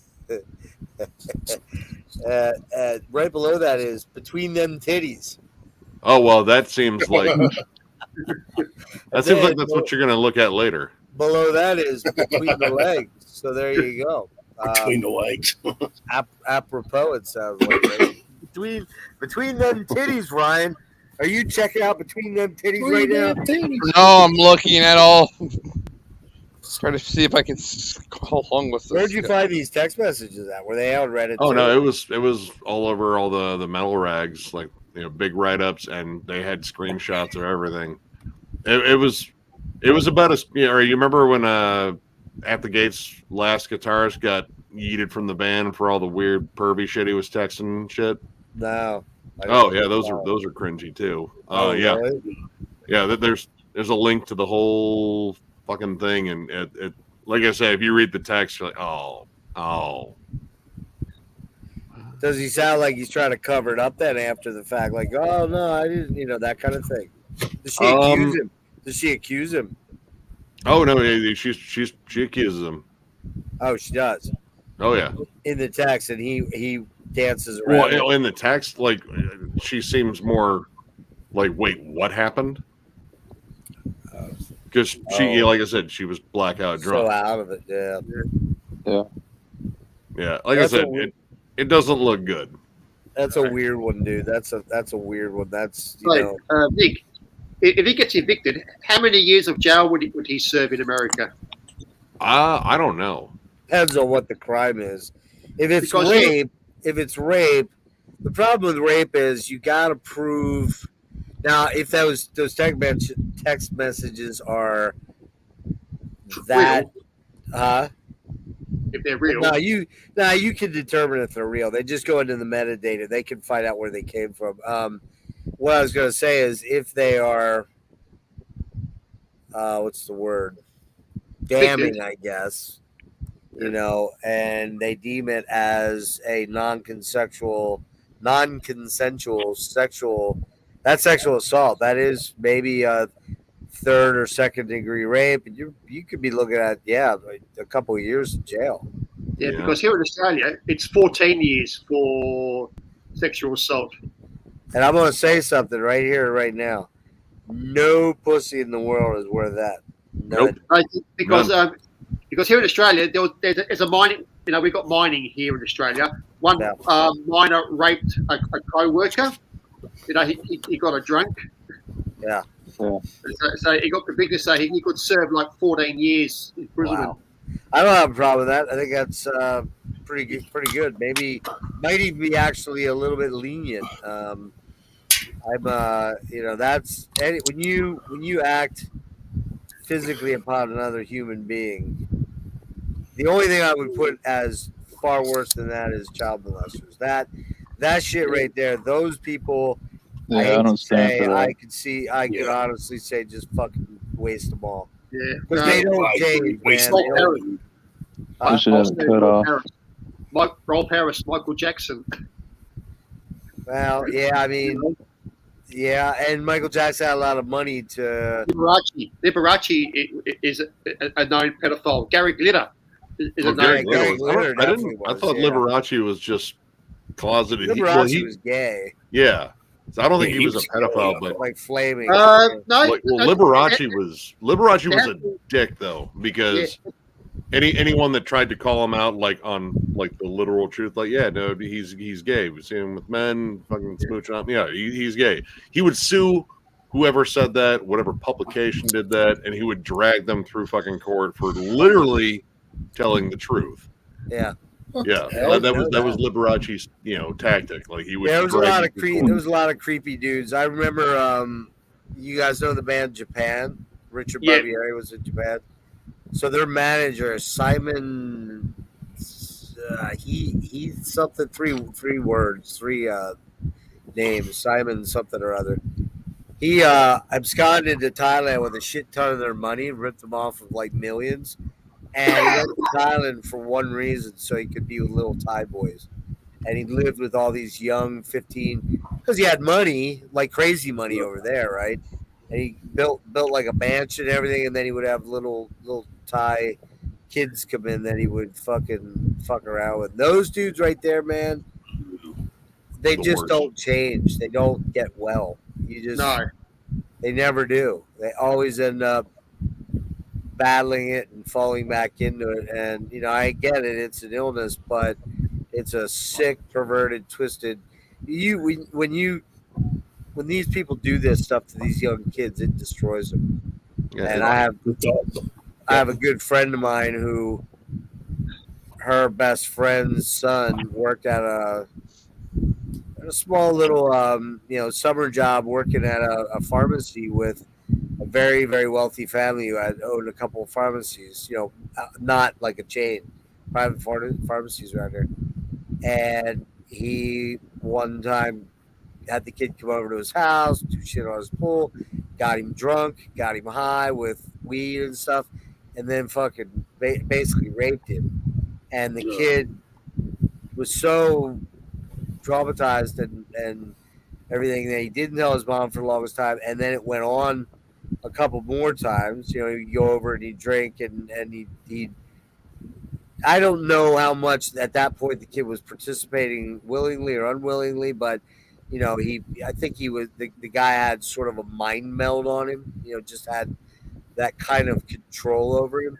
And the kid ended up, after that happened, he went on, got college, was in the military, got triggered on something, and ended up getting on heroin, and he fucking ended up overdosing and dying at 22, I think, a couple years ago. And it was all, they went into court, they took him to court. His family essentially bought his way out of the charges to lesser charges. He ended up getting like 2 years house arrest or something lame like that, And he alleged that it never happened, and the wife was there. Oh, and get this. What do you think they were as a family? Like, what kind of people were they, do you think? Catholics? Poor. Huh? Poor. No, they were super rich. Oh wait, no. I thought. Wait, we're talking about the victim's family. No, talking about the guy that raped the kid. Oh, okay. All right, then that would be my guess is rich. They were rich, but was he a priest? What do you think? What'd you say, Dad? I said, was he a priest? They were super Christian, super churchy, man, super fucking churchy, which we all know is usually a front to cover up so fucking much, man. I mean, yeah, exactly. Yep. The self-righteous thing. Yeah. I mean, you got all these wingnuts out there now in Congress that they're always touting God. When there's a fucking school shooting or something, it's thoughts and prayers, and it's like they're just the most evil motherfuckers on the planet, man. I fucking hate politicians. I hate that because if like the whole thoughts and prayers thing is such a cop out because I feel like I did something. It's like, no, you did nothing. You did absolutely nothing. You're just going to say the same thing again when it happens again because it will happen again because you're not fixing the problem. Nope. Right. I mean, exactly. What's mind blowing to me? I was reading something today about, we have all these restrictions now on opiates, right? Because of the whole opiate crisis, right? There was the whole opiate crisis. All these people are dying of opiates. Yeah. Yet they don't do anything about alcohol. They don't do a fucking thing about guns. They don't do a whole lot about, corruption at the Senate or at the Supreme Court level, right? But we're going to litigate the shit out of pain pills just because they kill people, but all these other things kill people, man. You know what I mean? It's fucking insane, man. I mean, I get so sick of. If I want anything to really get me riled up, pissed off right now, I'll put on. Nick, we were talking about this the other night. I'll watch something from Midas Touch or Forbes or something like that. I'll watch this hearing they had today with these 5 FBI whistleblowers. Every fucking one of them was paid a donation by Cash Patel. You know who Cash Patel is? super fucking linked to Trump. Super. Oh linked yeah, to no. Trump. Isn't that dude? Is he the writer? I thought, isn't he part of the campaign management team? Maybe. Okay. Or I don't. It's hard to get these guys. These cretins. Oh my god! They just keep coming out of the fucking woodwork. It's like, where did you come from? What did you do? Yeah, Fuck. I fucking hate these people, man. And when I say it, I mean I hate them to the point where I think things I shouldn't be thinking. Particularly in the case that I am in now, where I've got nothing to lose. I think no. Anyways, yeah, there's a couple of them that I would like to just end. And they end their political careers. Is what I mean, not end their political. I've scumbags. I don't know. It's just gross. Like, all right, when we did our little interview / review thing with Ellis from Birdflesh. Yeah, we talked a little bit about politics because there was one song on there that was like, yeah, it's a little bit political. I mean, of course we make jokes. But he said he paid us a compliment and says, like, honestly, the only thing I watch on TV is you guys. I was like, oh, no sweet. kidding. He's like, well, you could do better. That's what I told him. But and he's like, and I watch U.S. politics. I was like, oh God. Yeah. Like, yeah. What is going on there? It's like, I never know. All right, I never know. And it's never one thing. It's 800 things. Like, I mean, he's from Sweden, so I was like, yeah, we have democratic socialism, the Scandinavian model is like, yeah, we don't have a lot of homeless people, we don't have a lot of shootings, everyone's kind of taken care of here, like, so yeah, you can go to college essentially for mostly free. He said his entire run in college, graduating, right, he owed $13,000 at the end of it. Wow. You look at Jimmy. Jimmy was talking about being over in Scotland. Now, granted, Scotland's very small compared to the United States, but he said you don't see trash. Everything's clean. The cities are clean. It's the bathrooms are super clean. Walk into any fucking random public bathroom in the United States, it's fucking horrible. A scary, scary thing to do, right? Yeah. Especially like a real public thing, not like a Walmart public or something. Yeah. But even those are rough. But they have people to clean them. But it's just fucked up, man. I mean, people wiping their asses on the back of toilet seats, all that. Oh, shit. Dude, drawing a dick and a swastika and shit like that. I was like, dude, what the fuck? What is going on? Just craziness. George Michael knows about public toilets. We're heading pure craziness. This country is heading because of the Trump influence and the MAGA right wing influence, man. We are heading for dark times, man. Well, I mean, all right, and especially if he's reelected. I don't think he will. He's going to be in a courtroom for the rest of his fucking life. I hope. And here's the thing, though, Nick. You know why he's primarily running for president? There's because he thinks that'll get him out of jail. Jail, and it won't. Well, there's no. He doesn't know the laws, but he thinks that. My main thing with like the direction things are going, like, well, first off, it just took, Trump is a demagogue. Like that is what he does. He says everything is bad and only he can fix it. It's kind of a cult mentality. And he never fixes anything, really. He never fixed anything ever. But he scratched an underbelly. Oh, yeah. And it got riled up. And it didn't help that before that, and this has been going on for years, that, in terms of like education, this country's been fucking plummeting for years. Yep. Oh, yeah. So, you got that right. We're breeding stupid, confident people. That's not good. It's horrible. It's not a good thing at all. Nick, you made a good point there. He empowered the ugly underbelly of this country, and good example is our good buddy Kevin Muser. I'm calling him out. Kevin, if you're watching this, suck my dick, bro. He's a never thrall. Huh? He's a He's never falls now. anymore. That's right. He probably won't follow either of us. Yeah, which is fine. I don't want you anywhere near my fucking channel, dude, ever. Who is that? Oh, he was all right. He's actually popped up in streams before. He had the picture of the car. His name's Kevin. Car. Yeah, Kevin. He'd come into a chat and literally pollute it with 8 million comments. Oh yeah, he would just comment at random.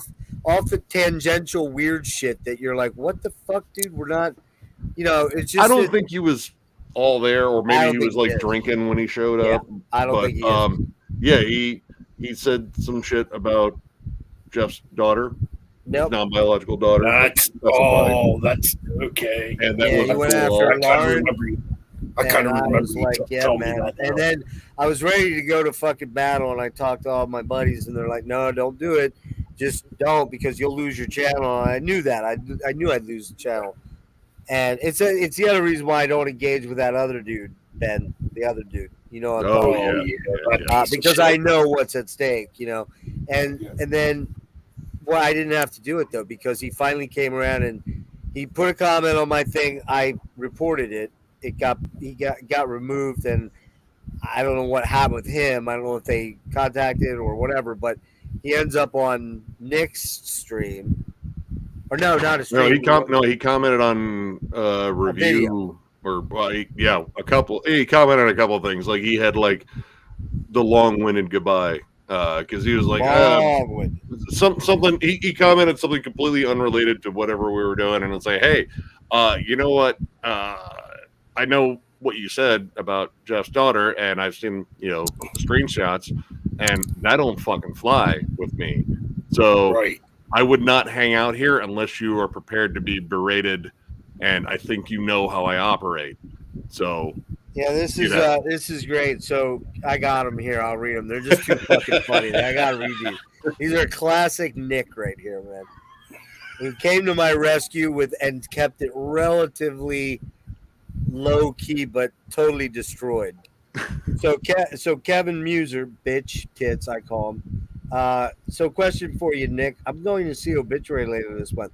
Have you seen them live before? Also on the bill is Immolation, Blood Incantation. Were you impressed with all these bands live? Been checking out their performances online. Just wanted some feedback on them live. Plus, going to see Midnight as well in 2 weeks. Back to my summer metal shows. Digging the wall of if sound. Nick says, hey, Kevin, do you remember a while ago you left a very harsh comment about Jeff's daughter on his channel? I do. I even have a screenshot of it because I sent everybody screenshots, I believe. I don't think I'm going to be talking to you very much unless you want me to treat you as poorly as you treated Jeff and his daughter. So Kevin says, thanks for your honesty. I'm old school, never will change. Don't support modern ideology. Thanks, man. It's been a pleasure. You're part of the slippery slope landslide, currently misappropriation and the wying to take something to take over America. It's been a pleasure. I'm a stand-up man that voices my opinions. There's no use arguing with your type. I think it says can't win. Yep. Listen to this. This is great. I'm for moral absolutes. Jeff has no daughter there. He has a biological son, male or female for birth. No such thing as in between. That's the standards and principles I was raised with. Here we go. Are you ready? Here it comes. Mic drop. The church reinforces those beliefs and practices. Always got to go to the church. Always. That's not really what the church. I mean, the moral high ground. No, and that's not what most real decent churches do, anyways. Right. No. Media portrays the left in the lead. The truth of the matter is the moral majority on the right is much more populist than the liberal left. Our voice is just silent compared to loud Democrats. It's got to be a political thing. You can't debate details logically. Good luck with your life choices and lifestyle options. I'm on the right side. God will reward me and punish and question the libs. Peace out. Aerosmith /Kevin. Weird, whatever. Attitude, behavior, character, it all counts. God is watching. He hates what he sees. Rock on. Long live metal. Support our troops. Trump DeSantis 2024. Bam. Mic drop. But here's the thing. God will reward him and God is watching, and he hates what he sees. Kevin is so tied in with God, he knows what God is thinking. How about that?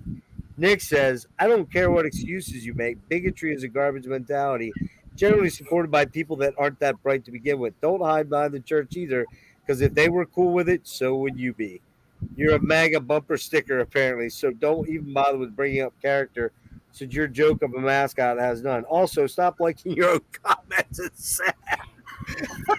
It was just a little subtle barb at the end, because he did that all the fucking times. Like, oh, that comment's already liked. It had to be him. So he was liking his own comment. Yeah. On every post. Jesus Christ. That's probably the sign. I'm not the religious type, but that is the sign of a guy who is mentally ill. Little cuckoo up in the fucking head. Insane in the membrane. There's more. Okay, I want to hear this. All right. So Kevin says, agree to disagree. Disagree. True. I'm civil and intelligent. Stay in my lane, except for when he attacked my daughter out of nowhere. Not sorry for my comments at all. Back them up 100%. Would in person too. Proud boys. He meant to say Proud Boys Unite. That's all. Never again thralls. Then he fixes his own mess up, Proud Boys, because he had to do that. He puts an American flag, a heart symbol, and a army helmet, right? Nick says, I think you're reaching with intelligent there.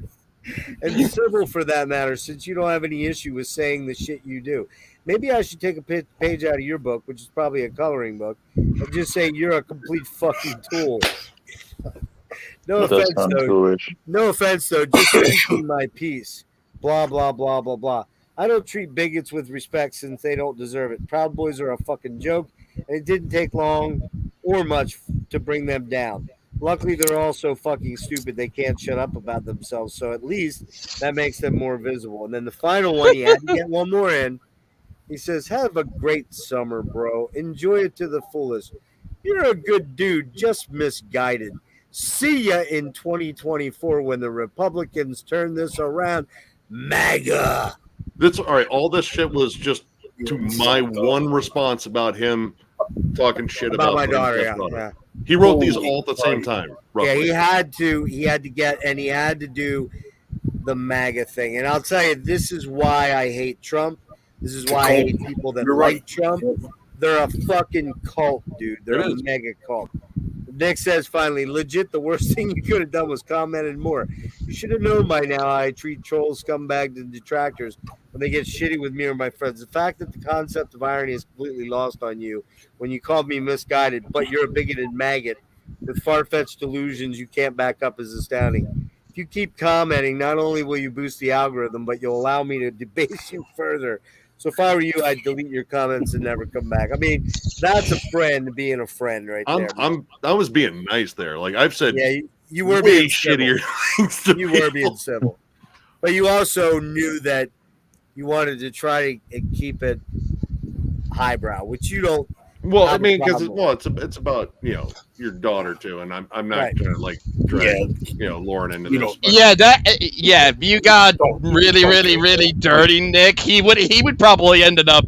If it was a personal attack against me, oh no, I would drag that you probably would just go ape shit on his ass. Oh no, it's not ape shit. I just all right, here's my shitty comment, and then walk away for fucking hours and come back like, oh shit, he replied. There was God, like 3 or 4 on the 5 Finger Death Punch review that I remember those. Oh my god, dude, they couldn't stop. It's like, dude, I keep telling you, you were boosting my algorithm. I like insulting people. I've been fortunate, with the exception of Kevin there and one other dude kind of going on the Opeth stream go, why don't you do a real band or a better band or something like that. And I'm like, bro, it's my channel. I'll do what I want. If you don't want to watch it, you don't have to watch it. Nobody's making you watch it.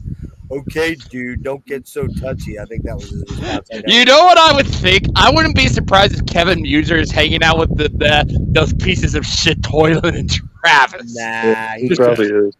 I don't know. I mean, those dudes have been quiet. Yeah, they've been quiet now with you guys. Yeah, we got to be quiet about that. That one time I bring him up. Maybe, well, I don't know. Maybe they heard me when I I called. Is it Travis? Is the potato head one?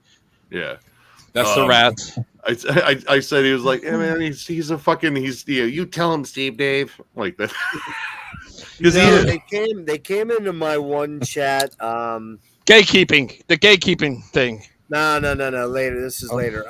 Recently, I'd say in the last month and a half, they came into one. I want to say it was weirdly. You know what it was? Weirdly, I remember it was Dead Can Dance of all things, and it was with Melinda and Serge. So very low key people. Serge is very low key, and my friend Melinda is a very sweet, nice person. And I get this comment in there, something to the effect of "fuck your mother," and I said, "No, we ain't gonna do that shit here, bro. You're done. See ya, out of here. Goodbye." They didn't come back. They didn't come back with like made up names. So to this day, I am not 100% sure that our buddy that we don't name the name of. Yeah, he who must not be named should not be named at all. I don't know. I don't know that he wasn't someone involved, but I do tend to think, based on the way they came into that that stream about gatekeeping, they really attacked you and Mike and you, Ryan, and that leads me to believe it was those dorks. It was them. Yeah, that would be my guess. Well, I'm pretty sure that guy attacked me too. Yeah, I mean, I watched some of the streams that like literally no one watched. Like I was probably their 10th view that week. But I was like, all right, man, you're all right. Let's see, who you're fucking trashing and shit like that. And yeah, it's them that they. God damn it! Hold on, I hit stupid. Shut up, Siri. No one gives a fuck. But yeah, no, I think there's like some sort of weird mentality, like, all right, like going after the whole lolcow thing, like lolcows in terms of people that just make like super cringy content. People just mock them. Like they make channels based on it. Like that's what they're trying to do, but they suck at it because they're also kind of fucking laughable themselves. And yeah. Like I mean, I don't know when they did that thing about you, Ryan, where they were saying they sent. Well, okay, so this is maybe about a month and a half ago. They put some cease and desist letter on there, signed by St. John Smythe, Mr. John, and I'm like, that's from fucking Bond movie, dude. That's not even like I knew that name right away. I'm like, St. John Smythe, that's a Bond character, and or a Bond pseudonym or whatever. And I was like, yeah, this shit's not real. Because Phil saw it and he was like, dude, did you see this? And I looked at it for a minute. I was like, whoa. Because my name was in it, right? And I'm like, what the fuck? And then I'm like, these dudes, it's those fucking clowns. So I went over and looked at their stuff. That's going on 2 months ago. I haven't gone. I don't go watch that crap. I'm not going to glorify it. You know what I mean? Yeah. I mean, mostly it was just out of curiosity. Yeah. I mean, they used the thumbnail with of you guys. Well, no, it wasn't us. That's Keemstar, the drama alert dude. Like, yeah. The other guys are familiar too. Like in terms of like old school YouTubers that have really made a fucking career out of it and shit. Like I thought they put up Thralls on one of their things. They did. They put the Thralls logo behind Keemstar, and then I think a couple other commentators on YouTube that are pretty big. Not but to yeah, mention there are people that said, "Was like, yeah, your beard makes you look like Keemstar." I was like, I didn't know who the fuck that was. Like not so long ago. Yeah, well, whatever. Like someone told me I look like Serge from fucking System of a Down. Nah. I was like, what? That's I don't know. No, it was because my hair was slicked back and his beard. But yeah, like they didn't talk shit about me, which I knew they probably wouldn't because they know I'd fucking lay India. Like yeah, that's literally an automatic losing battle. That's so like they left you guys alone then. They just mocked the picture, but at the same time, I was like, I don't give a shit. No one's watching you. No one cares. Yeah, right. Yeah, like your targets are the ones that they actually give a shit about. You're you're kind of just nothing. Even though I did get a really stupid comment earlier today on my page, but I just freaking ignored it. You know, you get them every now and then. I mean, I'm different because you know, I enjoy some barbing, like that's some witty repartee.